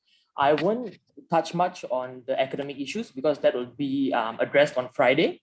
But for now, I want to talk about how we are having problems in the college and how that's ultimately affecting our studies, and how we would like to see some form of help given by the faculty to us when it comes to our academics on this coming Friday. All right, so the first problem that we all have first of all, I want to say that I from the second years, I'm representing the second years, and I want to say that we don't believe that there's an enemy here. We don't believe that, we believe that we're all a team, okay? The professors, the students, we're all a team, and that we should all act professionally towards each other. So what we want to talk about is the first problem that we have is basically the Wi-Fi connection. The Wi-Fi connection here in the faculty has been extremely bad over the past few weeks, especially in the boys block. Day by day, we get more and more complaints about how the Wi-Fi isn't working, and that's ultimately affecting our studies. And that's putting us really behind on our schedule. We can't attend some classes. We have to be absent from multiple classes. Some lecturers even have to cancel their classes. You can even ask the lecturers, some lecturers have to cancel their classes. So this is putting us behind on our studies. Okay, our studies have really taken a big hit over here. Okay, and then the next thing is that we have a problem when it comes to food, like everyone has been talking about. That is another really large problem here. See, not everyone is as economically stable, as financially stable to support ordering Food Panda and Grab food every day.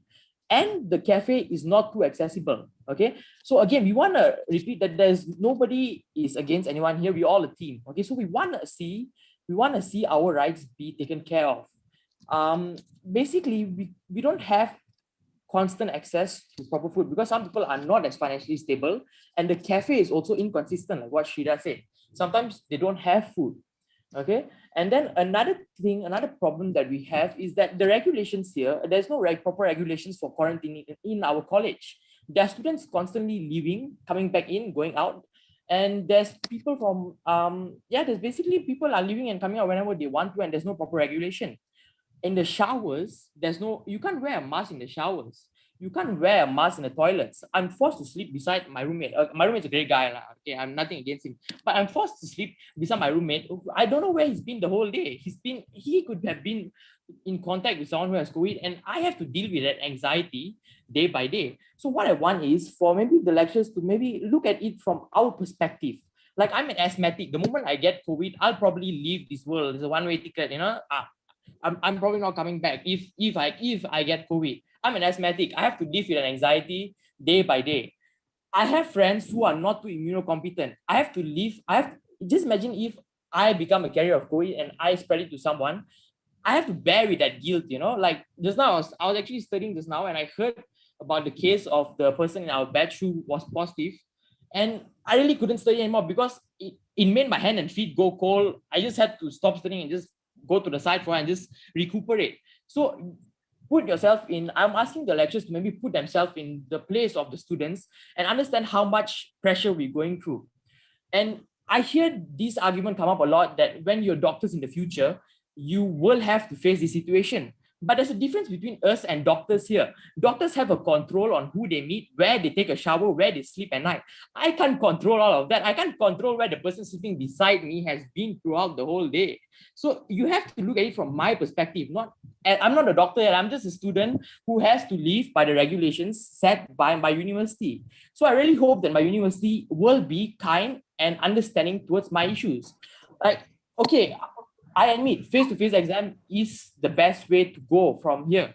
But there are other things in play that are actually causing this, like all these problems in the college, are actually causing us students to have an increased amount of mental burden.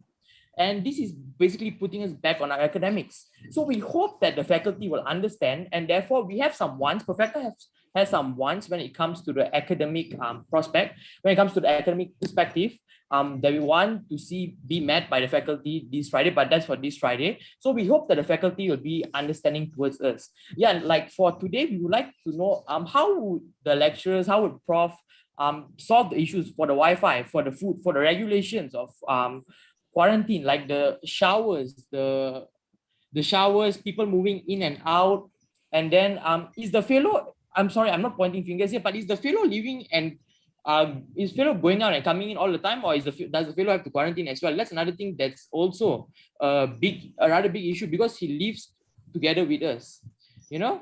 Yeah, so all of these things have to be taken into consideration. Yeah, so that's all from Okay, that's fine. Okay, I just share with you. Okay, that's all right. Okay. Yep, there's a high expectation. Very good. Okay, this is, can you see my screen, right? Okay, can you see my screen? And this is, just ignore whatever is on one side. Not sure how you can go about this lah. Okay, so whatever you mentioned is already in the feedback. Okay, so can you read it? Number one is a mental health. This is given by one of MEP. Okay, mental health. The students are facing difficulty studying due to unstable Wi-Fi. Okay, and you ask about, is there anything being done? The answer is yes. Ashwin, the answer is yes. Okay, some of you maybe geling kepala kata no ke apa ke, but it's being done. Okay, the moment you mention about other connected connection problem, it goes into the pentadbiran and also fellow punya group. They go straight away contact the Pusat Teknologi Maklumat PTM. Okay, and please remember your building is like 20 years old when you building. Okay, it's not a new building. Okay, and this is not like your Wi-Fi connection at home. So they will come and repair whatever they can. Okay, and to make sure the Wi-Fi works. Okay, and beginning of the year they upgrade lagi. They upgrade lagi in terms of the Wi-Fi. Okay, in terms of because we know that the student really depend on this. Okay, so the answer to your question is yes.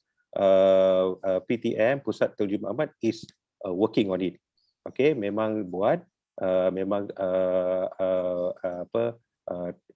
help try to solve the problem. Okay, as far as I know, the connection ada balik. Okay, lepas tu kemudian maybe the heavy usage dikurang balik.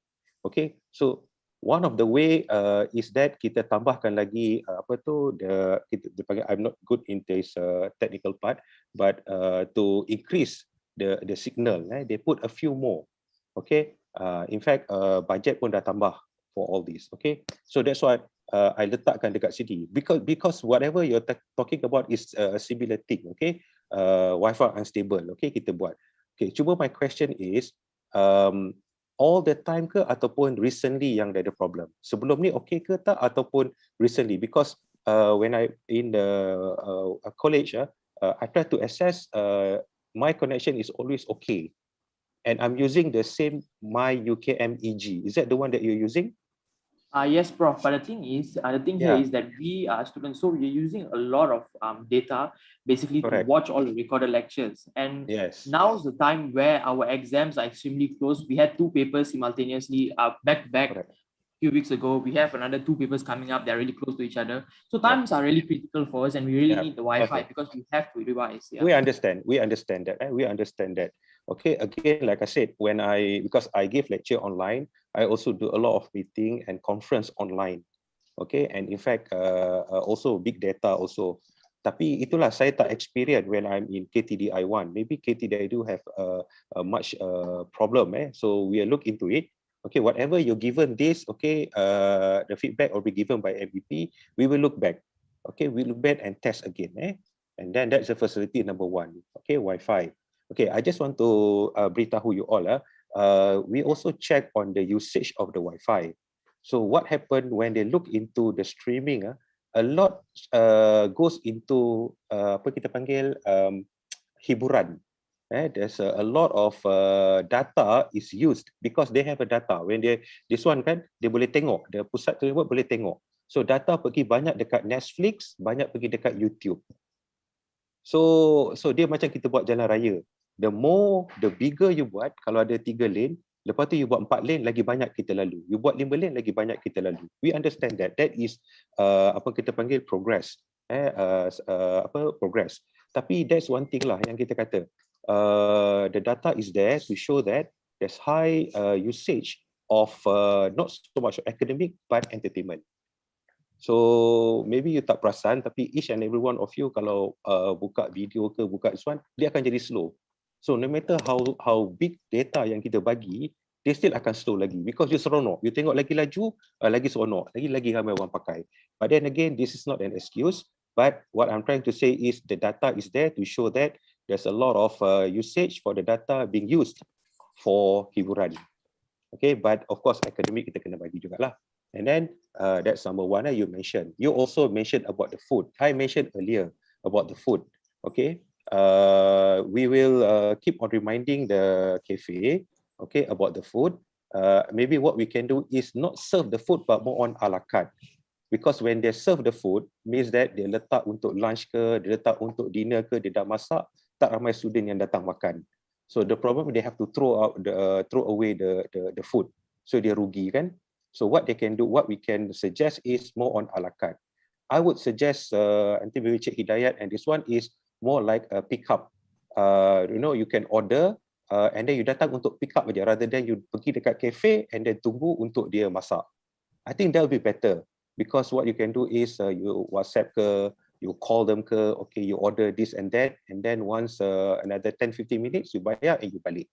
That I think that is better rather than they serve the food lunch ada 10 kind of meals and then you datang, kadang-kadang you datang ada, kadang-kadang you datang tak ada. So I think that's something that we can do. And then mention air sukida ni pun I think this one very technical lah. Nanti kita akan look into this lah. Security wise, you did mention about people come and go, Hashwin. So that's what I'm saying. We treat you macam adult. So kita tak nak ada rantai, tak nak ada masuk keluar kena beritahu apa semua kan. So kalau when you treat as an adult, maksudnya benda ni tak berlaku. So that's why saya kata when I take over this, saya tak nak ada macam treat you macam budak sekolah. There's some of you dekat asrama kan, pernah duduk asrama apa semua kan. So very strict, tak boleh keluar, tak boleh masuk because you live by regulation. Tapi bila dah jadi dewasa ni kena sama-sama pandai lah. Patut tak boleh keluar, jangan keluar. Patut tak boleh buka gelang, potong gelang, jangan potong gelang. But that is happening. So that's what my question is. Kalau you want to go back to where we put the regulation, where nak keluar semua kena minta kebenaran, this one boleh. Tapi you akan rasa macam budak-budak balik lah. Okay, so that's my immediate answer to whatever you have mentioned just now, which is exactly, most of it is being asked in your Google form. Okay, so apa lagi? Quality food, security, mental health ni. Something probably Prof Rosina and Prof Zul, something we look into this lah about this mental health ni. Maybe kita kena think of some program ke apa ke supaya more interactive ke, more games ke ataupun something yang supaya diberi reliefkan sikit dia punya anxiety itulah. Not just an academic but something we go something on more on virtual punya interaction. So that's again kita akan cakap benda ni berulang-ulang, tapi the problem is sebenarnya these are a few problem yang saya rasa rather than kita extend, kita bincang lama-lama tak ada action, baik kita dapat a few main problem which is facilities, wifi, makan, security and all this mental health, kita work on this. Boleh tak? Yeah, thank you so much, Prof, for understanding. Thank you so much. Thank you. Okay, I stop sharing. The mental health kan, actually it's a big issue lah. Mental health ni big issue, and I think it's not easy to solve. Betul. That's why kata we welcome the suggestions, and I think that the peer support is very important. You know, those you have to look out for each other as well. I have no easy answers for this. I think that mental resilience is something that each of us needs to work on as individuals and as a group. How can we do this better? I have no easy answers for this lah. If you ask me, I pun tak tahu, cuma saya rasa dari segi within yourselves, your peers ni, you have to look out for each other, and you yourself have to realize that your state of mind is actually determined by your outlook. The more you look at the glass half empty or half full. And I've said this before at the expense of sounding very repetitive. I feel that we at UKM are so lucky because we are able to have our own hospital. Private university, student tak boleh pun, tak ada ward, KKM tak bagi. So that's one thing. And you know that challenges are thrown at us like now. We are facing challenge to make us grow. Challenges are here to make us grow, to make us think, how can we do things better? As individuals, as collectively, as a nation. If we don't come out stronger from this pandemic or from whatever situation we are facing now, it's going to happen to us again and again. So maknanya somehow kita ni dengan kepandaian dan apa yang ada pada kita ni, we have to put our heads together and work. As you say, Hashwin, we are a team. You know, it's very easy to be a case bringer. Very easy to be a case bringer, but it's not easy to be a problem solver. Right? So kita ni kalau boleh kan, bila memang kita semua ada masalah, tapi saya pun realize, I pun tak nak jadi case bringer. I don't want to be a complainer and I don't want to be a case bringer. I just bawa isu kepada dekat, inilah, ini tak betul, ini tak betul, itu tak betul. Memanglah banyak benda tak betul. Apa yang betul? Kan? Tapi dalam kita mengutarakan isu ni, kalau boleh kita ni nak adalah cadangan penambahbaikan, some ideas, and that's how we move forward. Kalau kita setakat meluah perasaan atau komplain dan kita tak ada langsung constructive suggestion, susah kita nak bergerak ni. Susah. So kita cuba fikir sama-sama, kita fikir macam mana kita ni. And I think Prof Razif trying to do his best, you know, to improve all the technical part, the Wi-Fi and all that. I'm sure university, I mean, at the bottom of it, no university wants to make their students suffer, right? No, but circumstances are not ideal. And some circumstances are beyond our control. This is life. Things may not go the way that we wish, that we want. And sometimes life gives us what we need, not what we want, unfortunately. So we have to take the lessons and grow. Take the lessons. Thank you, Prof. Okay, untuk some of this sebenarnya saya punya perancangan, saya discuss dengan Prof Zul juga, is for us to be self-sustained. Okay, sebenarnya a lot of yang you all tulis pasal facilities apa semua ni kan, okay, the issue is when it goes a few things. Number one, budget. End of the day, you talking about duit lah. We talking about duit. If you have the money, senang je.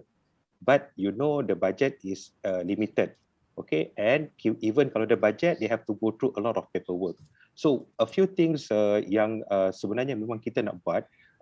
Number one is kita nak jadi self-sustain in term of kita ada duit kita sendiri. Okay, so kita nak jana duit kita sendiri. Okay, antara benda yang saya dah tengok, I just share with you guys, hari tu kita dah jalan, ada 2 projek yang we are thinking. Number one is kompleks sukan. Okay, I'm thinking about a kompleks sukan dekat you punya Dewan tu, untuk kita convertkan itu jadi kompleks sukan in which ada gym, you know, kita sewakan. Kemudian badminton tu kita baikkan apa semua. All this kita akan sewakan pada whoever want to use. And the money portion will go to UKM of course, but there are some goes to the we go to college. So with this money yang kita akan gunakan untuk baikkan Sukida ke, in fact I was thinking more kalau wifi ni kita punya sistem kita sendiri rather than kita bergantung pada universiti. So these are the perancangan, okay, these are the thing yang kita dah plan, okay, untuk kalau kita nak ada benda ni, kita kena cari duit kita cara macam ni. Cara yang kedua ialah yang adalah games padang bola apa semua tu dengan CIB. There's a few things that we are thinking of to get some money from all this project. So ada 2 benda, okay. Cumanya kalaulah kita tiba-tiba dapat duit yang orang bagi a few thousand ke apa kan, itu senang sikit. Maksudnya whatever you guys yang nak tu kita cepat buat. Tapi apa yang saya nak buat ni mungkin dalam masa beberapa bulan ke atau tahun lah untuk dicapai. So jadi from facilities college point of view, kita tak boleh berharap sangat pada UKM because duit memang kurang. So you guys minta lah macam-macam mana pun, memang sebab tu berbulan-bulan because the budget is not there. Okay, cumanya apa yang saya kata, saya tak suka sangat mengharap kita cari duit kita sendiri. So just bear with us, we try to find money. Okay, and then satu lagi yang saya ada discuss hari tu dengan MEP, you guys pun ada play a role in the sense that kalau katakan you boleh buat projek ke untuk cari duit, tuition classes ke, kan you all pandai-pandai kan, can do a tuition classes, kita ambil partnership dengan sekolah yang dekat-dekat. So with that money goes into the account and kita sama-sama gunakan duit tu untuk baiki whatever necessary dekat college. So rather than kita fikir satu cara untuk minta duit yang lama, kita cari cara lain untuk dapatkan duit kita sendiri. So this is a few project kita harap berjaya lah untuk once dapat duit ni nanti senang you all nak repair apa semua, tak payah nak tunggu UKM bangit, tak payah nak tunggu tu. Tapi of course apa nama tu ambil masa sikit. Unless kalau some of you ada kita panggil apa some nak donate ke apa ke, a few thousand ke apa ke, kita kena tu cepat sikit lah yang kita boleh buat. Okay, so just saya nak beritahu je lah supaya you faham apa nama tu end of the day is all about cari nak duit ni lah. Okay. Okay. Saya rasa saya pun tak nak berhasrat untuk lama-lama sangat ni because dah malam. Everybody ada kerja nak buat kerja untuk besok kan. Alright. Maybe Prof Zul and Prof Husna kita buka sikit pada student, cerita sikit ke apa ke. Apa lagi? Wong Siriong. Dia dah kat tangan lama. Dengan Ahmad Hatim. Ahmad Hatim dulu saya rasa. Ahmad Hatim dululah. Boleh Prof. Assalamualaikum Prof. Can you hear me? Ya, kan. Assalamualaikum Prof. Tarif. First of all nak ambil kesempatan ni, saya Tim, fifth year student. Ambil kesempatan nak minta maaf for the disgusting attitude dekat YouTube comments lah. That's the first thing. Second of all, I'm not asking about two things actually. Wi-Fi is not one of the things because Wi-Fi tu under pegawai Enjin Maklumat panggil lah. And Prof Rosina maybe for that one soalan tu for Friday, but this one for Prof Razif. Two things. First is I want to ask for a solution for the cafe. Memang Prof, I understand that we understand that you understand the situation of the cafe is quite bad. And like at one point I myself had to wait 2 hours just to get my buka puasa makanan. And which was half an hour was tolerable lah, tapi 2 hours memang inexcusable. That was one. And then another experience where I had to personally go inside the cafe and make my own drinks. That one also unacceptable. But I don't want any. I understand that Prof, you've been finding ways to go around about this the cafe. But I want, if possible, we need a solution like macam bantuan makanan, an actual solid solution, a materialistic solution, not more of a hypothetical solution. If possible, Prof. If tonight lah, that's the point of this meeting, kan, Prof. Boleh. And then bantuan makanan tu maksudnya macam mana? What do you expect? Bantuan if per se we have to extend or by Prof Lucina or like maybe another should this situation happen again kan, macam quarantine students, maybe packed or like a for sure makanan would come would be definitely better than we have to wait kat cafe berjam-jam and hopeless, kadang-kadang makanan tak sampai, kadang-kadang makanan pun macam very bad. So untuk semua orang ke atau untuk yang kena isolate dan quarantine yang bantuan makanan ni? Because for now, since that everyone is technically in quarantine, hopefully kalau boleh we extend to all students lah if possible kan Prof. Because the cafe problem is not only to those yang in quarantine, it's to those affected in the room juga. So that's one, the makanan problem, Prof. The second one, Prof, maybe as you've mentioned about security, tapi is to just to bring to highlight to Prof Rosina, Dr. Arif and Prof Zul, maybe Prof Razif dah tahu that the past 2-3 days there have been cases where ada orang luar, they've been hanging dekat block D, perempuan, block E. Naik motor, very suspicious for the past 2 nights. And I don't think it's very... Sorry, Kita satu atau dua? Kita satu atau dua? Okay. Kita dah satu. There have been I think 2-3 nights lah. I think ada yang kena kacau window diorang terbuka or something. But there have been cases and I think this is a very important issue. Memang Prof kata that security wise kita keluar masuk diri sendiri jaga, that's important, but security wise from daripada pihak luar is also important untuk jaga. Ada yang kena kacau tengah isi air dekat kita dekat depan foyer tu. So I think this is an issue that we should address, Prof. Terima kasih. This is good. This is good. This is something yang kita look forward because benda tu solid kan. Okay, bantuan makanan tu if you want the answer tonight, we are talking about 900 orang kan. Hatim betul kan? Maksudnya semua orang 900 orang untuk satu hari berapa kali? 2 kali ke 3 kali nak makan ni? 3 kali. 2. Okey, 2 kali. Sekali makan berapa? RM10. Katalah RM10 lah RM10 lah So RM20. 000 18,000 Hatim. RM18,000 untuk satu hari.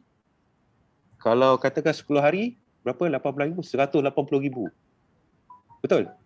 Is my calculation is correct? Betul, Prof. Betul. Okay. So jadi, do you have some idea where we can get this 180,000? Maybe Prof Zul, Prof boleh ask from alumni ke tu, Prof? Prof Razif sendiri millionaire, Prof. Janganlah macam tu. Itu jawapan saya millionaire tu kerana saya marah orang kutuk-kutuk saya. Saya tak ada nak kutuk orang, cakap-cakap orang macam tu. Saya sedih tau because kenapa macam tu sekali. Kan? Saya saja je. Okay, tak apa. Forget about that. That's the reality. 180,000. Even you kata orang ada millionaire pun 180,000 dalam masa 10 hari. 200,000 lah kita kata kan. Okay, alumni sebenarnya banyak tolong masa yang puasa dulu. You perasan tak, masa puasa makan tak putus-putus. In fact berlebih-lebih dan saya diberitahu makan dibuang-buang. So what happened was certain makanan kita letak, budak tak ambil. Budak kita terpaksa buang dan jadi basi. So that's one thing yang kita kita concern lah about this. Okay, maybe Prof Zul from alumni point of view, maybe boleh Prof bagi input sikit, Prof? Itulah, terima kasih Prof. Itulah untuk pengetahuan you all kan, hari tu alumni dah spend about 86,000 untuk iftar, Prof. It's about 600 packs a day and then kadang-kadang ada yang harga dia memang up to kadang-kadang RM16 per packs. So I really appreciate, memang kita dah ucapkan terima kasih banyak pada alumni. Mungkin dari segi nak menaja untuk tempoh kuarantin mungkin susah sikit Kuat Hatim. Cuma saya duduk terfikir tadi, ialah Prof, saya boleh tanya alumni, no issue about it. Apa-apa tentang physical thing yang kita boleh ialah upgrade kan dalam masa terdekat ni lah Prof. Macam mana kita nak, mungkin lepas ni mungkin Syafiq boleh senaraikan apa yang agak-agak alumni boleh bantu untuk ialah menambahkan sikit lagi keselesaan pelajar-pelajar kita ni Prof. Saya nampak macam dia tu Prof. Hari tu saya pernah terfikir benda ni because at the same time kita punya cafe tu pun need support because kadang-kadang bila dia buka tu tak ada student datang but they still have to pay the sewa. So cara dia mungkin yang kita boleh buat, alumni maybe boleh bayar cafe for example. I just give some figure lah, mungkin satu hari bagi 3,000 katakan, and then the student ada coupon ke apa ke untuk datang untuk claim from there. For example macam katakan maksudnya kita tak ada third party dah, all go through the dua-dua college and kita bagi. Kita kena faham ini bukan bantuan 100%. Maksudnya kita so-called subsidize sikit. So maybe kalau katakan tak boleh 2 meal, mungkin 1 meal. For example lunch kan. Okay, lunch for example hari ni ada lunch nasi dengan this one, and alumni bayar dekat cafe untuk sediakan beberapa pack and then sudah datang ambil kat situ. So I think something along that line mungkin kita boleh consider lah. Itulah with not so much of amount kan Prof. And correct. then dapat immediate solution. Of course kita pun ada program yang food for free tu Prof. Yang tu memang ada lah kan untuk, but it's only certain numbers je lah. I think about 60 something yang alumni taja tu yang kita panggil food for free tu. Yang tu untuk certain student je lah Prof. Tapi I will take that into consideration lah Prof, yang contribute certain amount to the cafe tu. So yang tu will be a good idea. Maybe not all lah, maybe not Hatim kena reality sikit, maybe bukan semua sekali lah, mungkin sikit ke kan, kita cubalah. I think we can do that lah. Mungkin kalau boleh cover. Sorry, I think macam hari what we did masa bulan puasa tu, where more nak kira ramai jugalah students yang dapat bantuan makanan, and the idea is to reduce the load onto the cafe sebenarnya. I think if not all the students, maybe you can reduce maybe half or maybe even a quarter, dah reduce a lot on the cafe. Because sekarang cafe ni selalu unmanned lah, selalu drama gaduh-gaduh sesama pekerja lah. They always have something problem going on that makes them overload with problems that they cannot serve the students. That's one cadangan lah, Prof. And another maybe, if possible, we can make macam another channel, ada cafe, and or maybe and we take orders juga from other pihak, maybe macam we order makanan lah other than cafe, so that again is to de-burden the cafe lah if possible. Maybe Prof boleh open up a channel, or Dr. Arif maybe boleh find macam what we call it, catering yang boleh take per order from students. Itulah, just de-burden the cafe lah, Prof. Okay, sebenarnya Hatim, they are not de-burden, they want the burden. Because sekarang ni dia tak ada profit ni.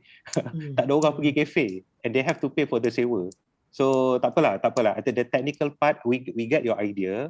Okay, I think we can again dengan alumni, we work with alumni again.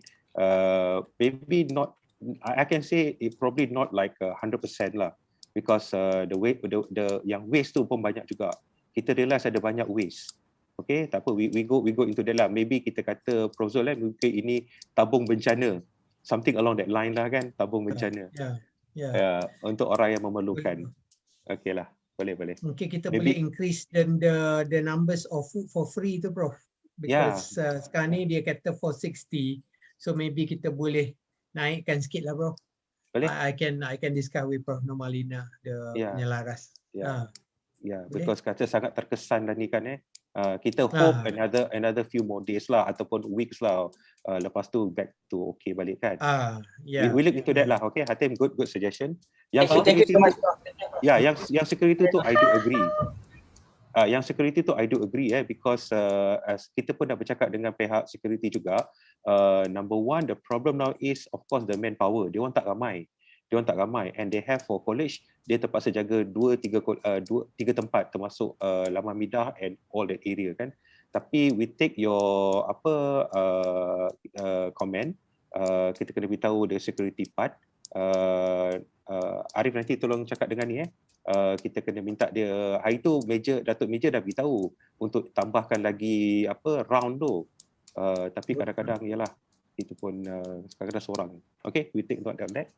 Okay, ada ramai angkat tangan ni. I think we need to end cepat-cepat ni tak nak lama-lama sangat meeting ni. Tadi siapa? Wong. Okay, Wong. Saya dulu. Assalamualaikum Prof. Nama saya Khadijah. Saya pelajar perubatan tahun 2. Okay. Banyak dah yang kita bincangkan mengenai exam dan sebagainya. Cuma hari ni kami dapat daripada blok C TDI 2, pagi tadi saya dapat berita mengenai ada pelajar yang dalam blok C sendiri yang tested positif, dan saya pun dapat ramai orang call and nangis-nangis kan, cakap panik lah about diorang punya risau yang entah diorang ada close contact ke, entah diorang pegang tombol pintu sama and so on. They are very very scared about this issue, and they are always asking me like, orang tu dah pergi dah asing ke belum, orang tu dah macam mana pengurusan dia and so on. So kat sini sebabkan malam ni kita meeting more about college, minta maaf ya Prof Roslina, kita akan bincang lebih mengenai akademik pada hari Jumaat. Saya nak tanya Prof sendiri, macam mana sebenarnya Prof pihak college handle pelajar yang tested positif so that kita tak menambahkan kerisauan dalam pelajar-pelajar yang contoh macam saya pun satu blok dengan pelajar yang positif tu. Saya sendiri pun paranoid, tapi at the same time we try to maintain our mental to be strong and stay positive about it lah. But let's hope for not all of us be tested positive. Thank you Prof. Faham. Arif boleh chip in Arif? Okay, terima kasih Khadijah. Saya fahamlah semua akan anxious kan bila ada kes positif. Saya pun semalam dah nak tidur pukul 12:05 kot. sebelum pelajar yang positif tu kata, doktor, I'm tested positif. Kata, siapa beritahu you positif tengah-tengah malam pukul 12 kan? And then finally memang Umbi release result lewat lah. Okay, Ya, but kita Prof, hari ni saya pun ada orang tanya saya macam nak buat test because they are paranoid, right? So macam dia orang tanya macam mana nak buat swab semua tu, and then saya pun tolonglah call Umbi and then tanya Umbi, oh hari ni public holiday, Umbi tutup. So they keep crying like macam mana kalau I ada ni kan. So macam tenang dulu, and then ada orang tanya macam mana pula about payment, test, swab test tu and so on. So harap Prof dapat bagi macam at least a flow. Kita akan address. Okay, good. Okay. Boleh. Okay. Pelajar yang positif tu kami dah asingkanlah ke blok A. Dan ramai juga yang minta saya nama pelajar yang positif, tapi kita harus fahamlah yang benda ni ada confidentiality issue kan. So kita tak release lah buat masa ni. Tapi kalau perlu pun hanya untuk contact tracing lah So siapa-siapa kalau perlu kita akan minta letak nama lah. Dan saya percaya kita semua pelajar bidang kesihatan, so kita kena hormat lah Kita tak boleh discriminate pelajar yang positif sebab mungkin dia tak buat apa-apa pelanggaran SOP, dia mangsa sahajalah Dan dimaklumkan pelajar ni tak balik pun ke kampung dalam tempoh cuti raya baru ni lah. So saya tahu ada beberapa orang pelajar marah dia pun ada kawan dia kata dia stres, ada orang marah kan. So penyakit ni penyakit berjangkit lah, maksudnya bukan kita saja cari penyakit So untuk pelajar yang lain, please rest assured, kita kolej dah buat yang terbaik lah within our capacity. Macam Prof Rosina kata, our college, especially KTDI2 is not designed as a quarantine center. So within that limit, apa yang kita ada, kita try to do our best lah. So pelajar ni kita dah pindahkan ke bilik lain, and then bilik air dia pun kita dah cuba kurangkan risiko. Of course akan katakan we are not perfect lah, macam Prof Rosina kata. Kita tak boleh buat semua benda perfect, tapi kita kurangkan risiko. So kita identify mana ruangan yang pelajar ni boleh pakai dalam bilik air. So you try to avoid lah bilik air kan. So setakat ini itulah kita juga hantar maklumat kepada PKD, Pejabat Kesihatan Daerah Ceras, melalui Prof Rosnah Ismail. So dengan Prof Rosnah pun dah maklumkan yang PKD akan datang untuk buat assessment So dia akan buat contact tracing dan kita akan update student lah. Fellow semua aktif dengan MEP, kita ada WhatsApp group. Dan saya sentiasa tanya pelajar yang positif atau close contact tu, saya WhatsApp diorang personally sama ada diorang ada simptom. So siapa yang ada simptom tu saya tanya ada ubat atau tidak, adakah diperlukan rawatan. So alhamdulillah setakat ni yang ada simptom pun mild simptom lah, terkawal. Okay. So apa-apa tindakan lanjut adalah saya rasa daripada PKD Ceras, while at the college we'll do our best to contain this problem lah. Saya harap saya jawab soalan Khadijah, okay? Okay Prof, cuma saya macam masih lagi ada sedikit soalan yang saya rasa macam kurang pastilah. Macam kan Prof cakap macam mungkin kita boleh elakkan pergi ke tandas sebab common area, but kita tak pergi tandas Prof. Tapi saya harap macam pihak management boleh macam provide lah sanitize our whole college ke, kalau paling tak pun, because macam sedih bila saya dengar kawan-kawan saya ni nangis, takut, saya pun sedih juga sebenarnya Prof. Saya juga macam nak masalah yang KP tu bukan sahaja pasal bukan pasal makanan je, pasal pekerja dia sendiri yang kita macam boleh cakap yang vaping waktu masak, merokok, and then pakai pakaian yang tak sesuai, yang itu semua macam kita orang just ternampak and takkan kita nak masuk dapur and snap gambar, kita tak beritahu nanti.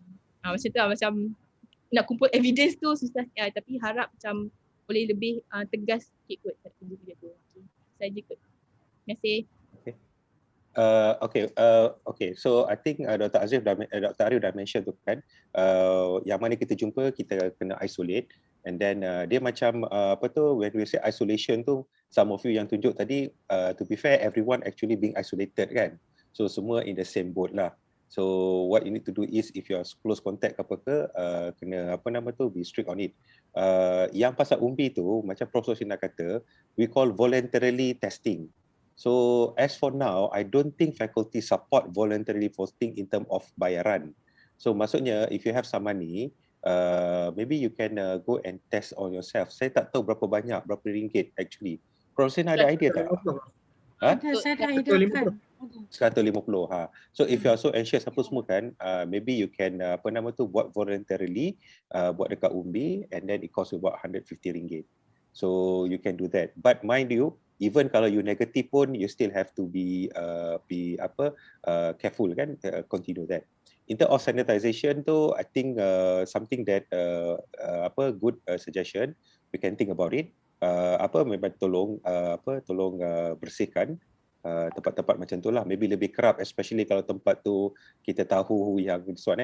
So this is not yang sembuh, jangan kata tu yang sembuh tu. Actually I'm not sure whether there is scientifically ada evidence there is a good way or not kan. Dia lebih kepada kita wipes tempat tu dengan alkohol ke dengan untuk bersihkan tu. Okay, saya rasa Prof Rosina, Prof Zul, kita dah lewat dah ni, kita tak nak meeting lama-lama. Wong tadi dah cakap ke Wong kena cut by Khatijah? Dia kena cut. Kita bagi dia last lah. Okay, last lah. Ya, Prof. Sorry, saya just nak bagi suggestion lah. Pertama sekali saya work serius daripada next final year lah. Okay, Prof, berkaitan dengan Wi-Fi, sebenarnya pada permulaan Wi-Fi so tahun lepas, yang Wi-Fi baru ini, speed dia agak lagu. Di dalam bilik saya ada boleh detect dalam 40 lebih Mbps. Tapi selepas lama dan sekarang, saya perasan speed dia kadang-kadang tak lebih 5 Mbps, kadang-kadang lebih 3 pun Mbps. So jauh beza. So mungkin cadangan saya adalah, mungkin pihak management Kolej ataupun daripada pihak UTM sama ada isu kewangan terlibat ke atau apa menyebabkan mereka kurangkan speed. Speed itu sangat rendah sebenarnya sekarang, dan speed itu sebenarnya yang menjejaskan kepada accessibility, menjejaskan kepada online lecture semua, termasuk saya sendiri ada essay meeting memang out lah. Macam tadi saya pakai Wi-Fi Kolej untuk masuk meeting ni kan, saya nak tahu tapi belum out lepas tu lepas tu kalau masuk boleh. So mungkin boleh find out lah anak-anak saya lah, supaya kalau mereka tak ada asumsi kewangan, mungkin boleh tambah baik naik balik kepada asal pada yang mula-mula install dulu. Itu cadangan saya lah. Okay, I'm not sure whether my line or your line, tapi you're breaking up a few times. Tapi I just again beritahu, memang kita upgrade, kita tambah kelajuan, kita upgradekan the Wi-Fi.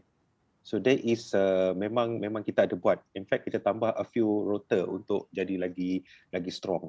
So that part, but again like I said, lagi banyak orang pakai lagi dia slow lah.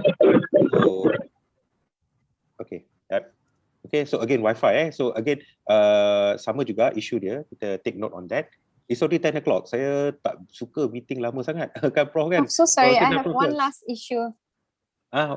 Different issue or same issue? This is a different issue. Okay, different issue. Okay. It's about college, yeah. Okay, 10 so seconds. just one last thing. We appreciate the food that's being given to students who are in quarantine, the ones who are close contact. You know, the several students. We appreciate it so much. Today punya problem Yang yes. Okay, we take note. We take note. Yeah, we take note on that. Thank you for taking note. But serving beef is very insensitive lah. Yeah. I think the issue was when they discussed on this. We need to get back to the cafe because we understand about the vegetarian, non-vegetarian, and also the food. But we were told that sebenarnya chicken. But when I saw that, it doesn't look chicken. So we understand that. Okay, I think that's something that kita kena go back to cafe and make sure that this is not happening again lah. I think to be safe, I think vegetarian and non-vegetarian is the best lah. So no meat at all. Is it alright for you guys yang tak ambil ni? Actually, no, Prof, because I think this is Malaysia, so we should, So it's just no beef lah. So we put there beef and no beef. Okay. Yeah, because we all have different religious cultural beliefs. Understand. Same goes to us kalau katakan orang serve yang kita tak makan kan, so it's same. Yeah, sama. So we should respect. We understand that. Okay. I think this kita kena go back to the yang serve tu lah. Mungkin I'm sure there's a mistake there. Kita tak nak go through sampai check DNA whether that beef or this one kan. We can tell. Looking at it, I know it's not chicken lah. So okay guys, I think 10 o'clock already. Enough. Nak lagi? Seorang lagi, Nabil. Boleh tak? Nabil boleh lah, cepat Saya. Nabil. 10 second. Ni malam Jumaat ni Nabil. Assalamualaikum. Okay, saya ada soalan regarding for the issue tandas dekat blok lelaki and then ada juga dekat blok perempuan sebab dia tersumbat. And then saya harap isu ni boleh cepat-cepat sebab makin lama makin banyak pula tandas yang tak boleh pakai.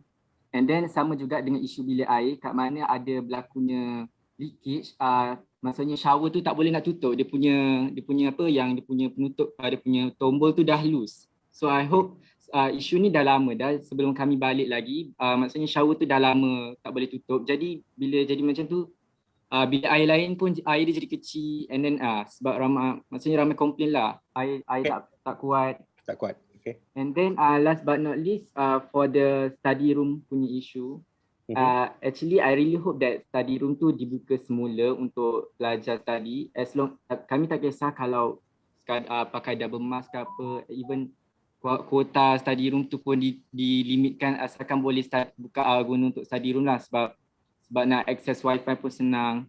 Ya, sebab kat bilik tak semua orang dapat frequent distribution of network lah, lagi-lagi bila online class.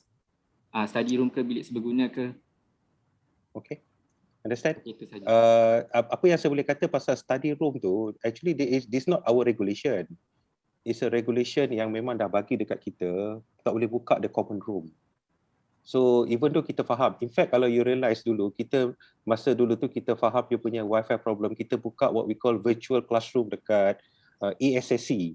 Okay, kita buka kat ESSC, wifi dia laju, aircon very nice, tapi zero uptake. So student tak pergi situ pun. So kita dah buka kat tempat tu dengan ESSC. Cuma problem dia sekarang tak boleh lah because you tak boleh keluar daripada bilik. Tapi cuma itulah dia. Saya tak berani nak buka that common room tu kalau katakan this being somebody, yalah kita tak tahu kan, ada orang yang dengki ke apa ke, ambil gambar tunjuk, kita tak patuhi the arahan. Susah kita nanti. Dan Nabil, bukan kita tak nak buka, kita kalau boleh you all nak study lambat, nak apa semua, we realize that, tapi the regulation kata tak boleh. So apa macam ni kita nak buat? Can you advise me how we can go about this? Benda ni dia tak kasih buka. So macam ni kita nak buka? Itu je kan. Bukan kita tak faham, tapi kalau dah kata tak boleh, macam ni kita nak buka? Kan, masa macam isu masjid kan, orang kata tak boleh pergi masjid. Orang kata apa salahnya nak pergi kan, 10 orang tapi dia bagi 3 orang aja. So macam ni kita nak buat? Itu je. There are things that it's not in our hand. Okay, there are things that in our hand. You minta macam mana pun, kalau dia tak bagi buat, saya tak boleh buat. Saya tak boleh nak buka. Kalau buka nanti siapa yang kena? Kan, bukan student yang kena kan, universiti yang kena tak patuhi. Nabil, boleh faham tak tu Nabil? Can you understand that? Yes, I can. Thank you for your kalau boleh buka, kita buka je. Kita pun lagi suka you all study apa semua kan, nak belajar kan. Okay. Alright. So and the recurring problem about tandas apa semua tu we take note. Okay, banyak dah kita dapat. Saya pun kadang-kadang dah pergi tengok apa semua tu. Bila kita bawa orang tu, dia kata this need major thing. Kita cuba tengok what is the most yang orang kata life threatening lah, kita buat dulu. Okay. And last kali saya cakap, our last before COVID teruk ni, ada majlis pengetua-pengetua, apa yang kita plan nak buat bukan betulkan college each by college by college, no, the whole college. So kita minta bajet terus daripada Bangi untuk all 12 college dekat UKM ni, gunakan bajet tu untuk betulkan all these facilities. That is better rather than each and individual college. So we are talking about millions. So we talk about millions ni, kan Prof Zul kan kenalah tunggu sampai berapa lama sikit kan. So in the meantime kita tengok apa yang kita boleh buat. I think we should end now lah because it's already like 10 something. Semua orang dah penat kan, ada banyak homework apa ke kena buat. So maybe last word daripada Prof Zul and Prof Rosina. Prof, sorry to interrupt, very sorry Prof. I'm Shobana, 4th year.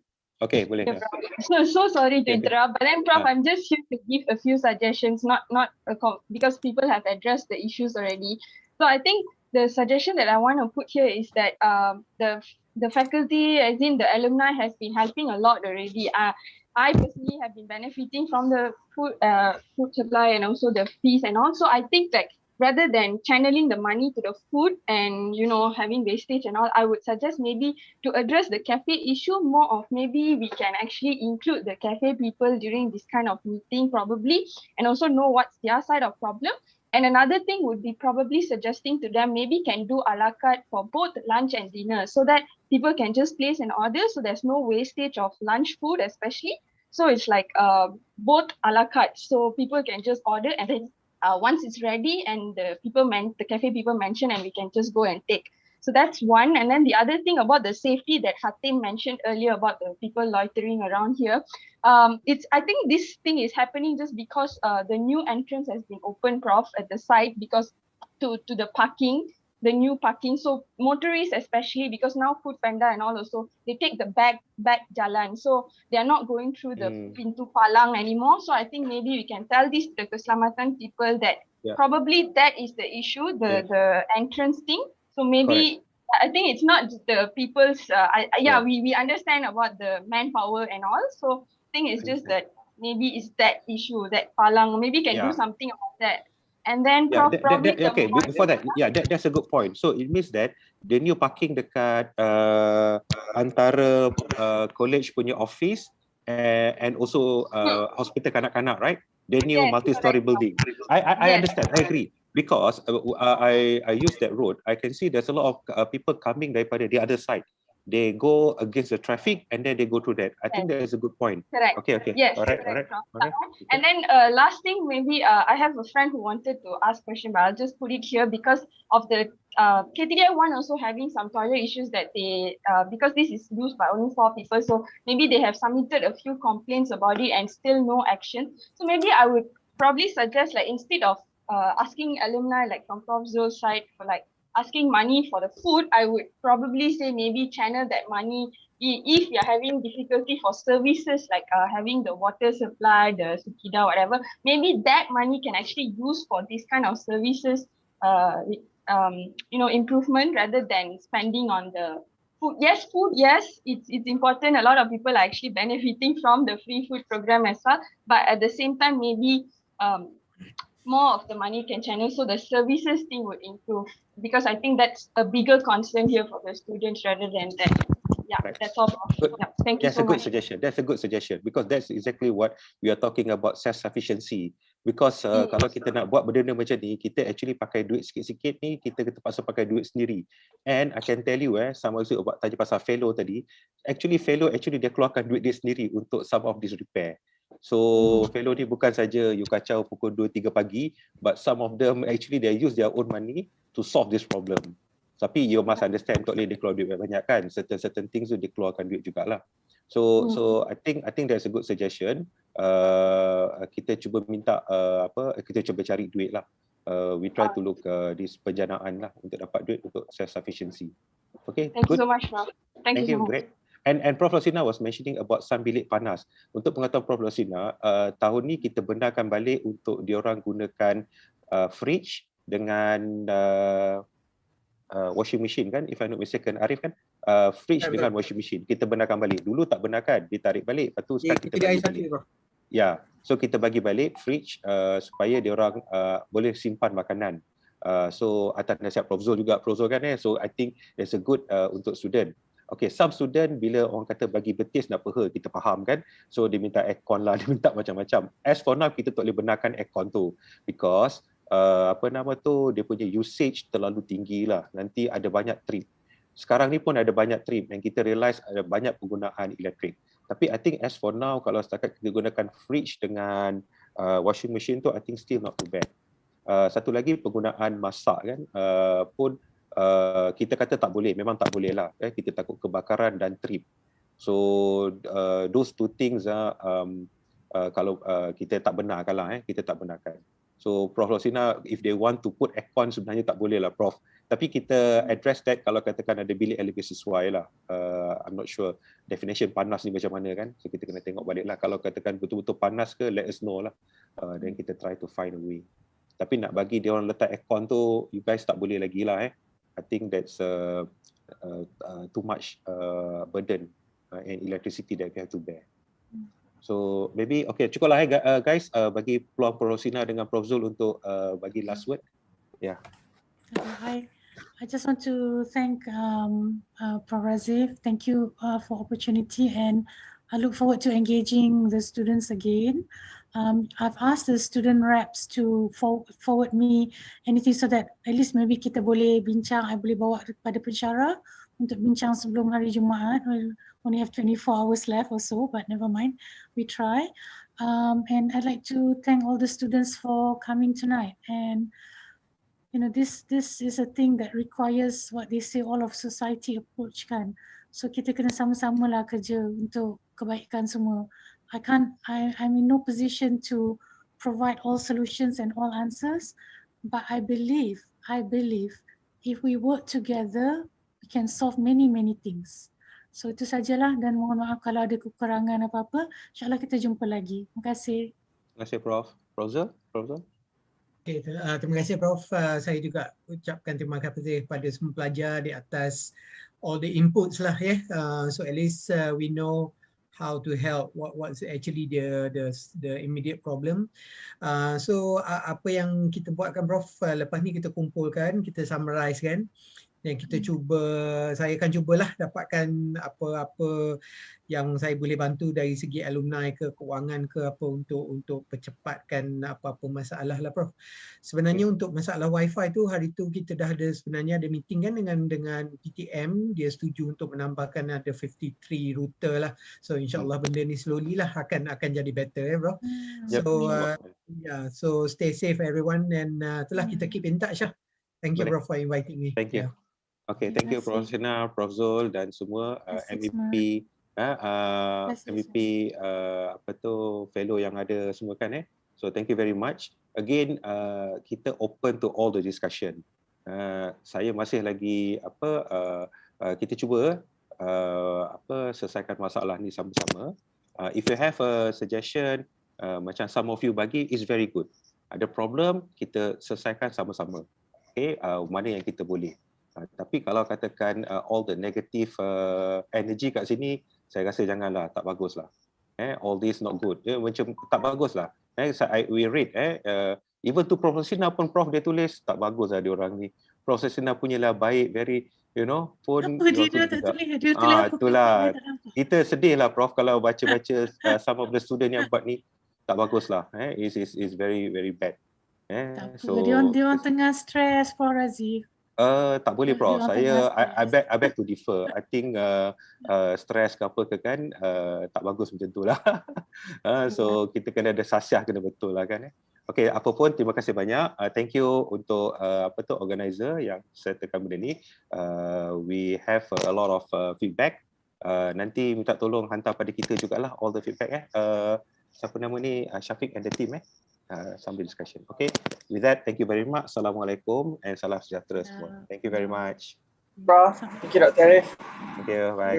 Bye. Thank you, Prof. Thank you, Prof. Thank you, Prof. Thank you.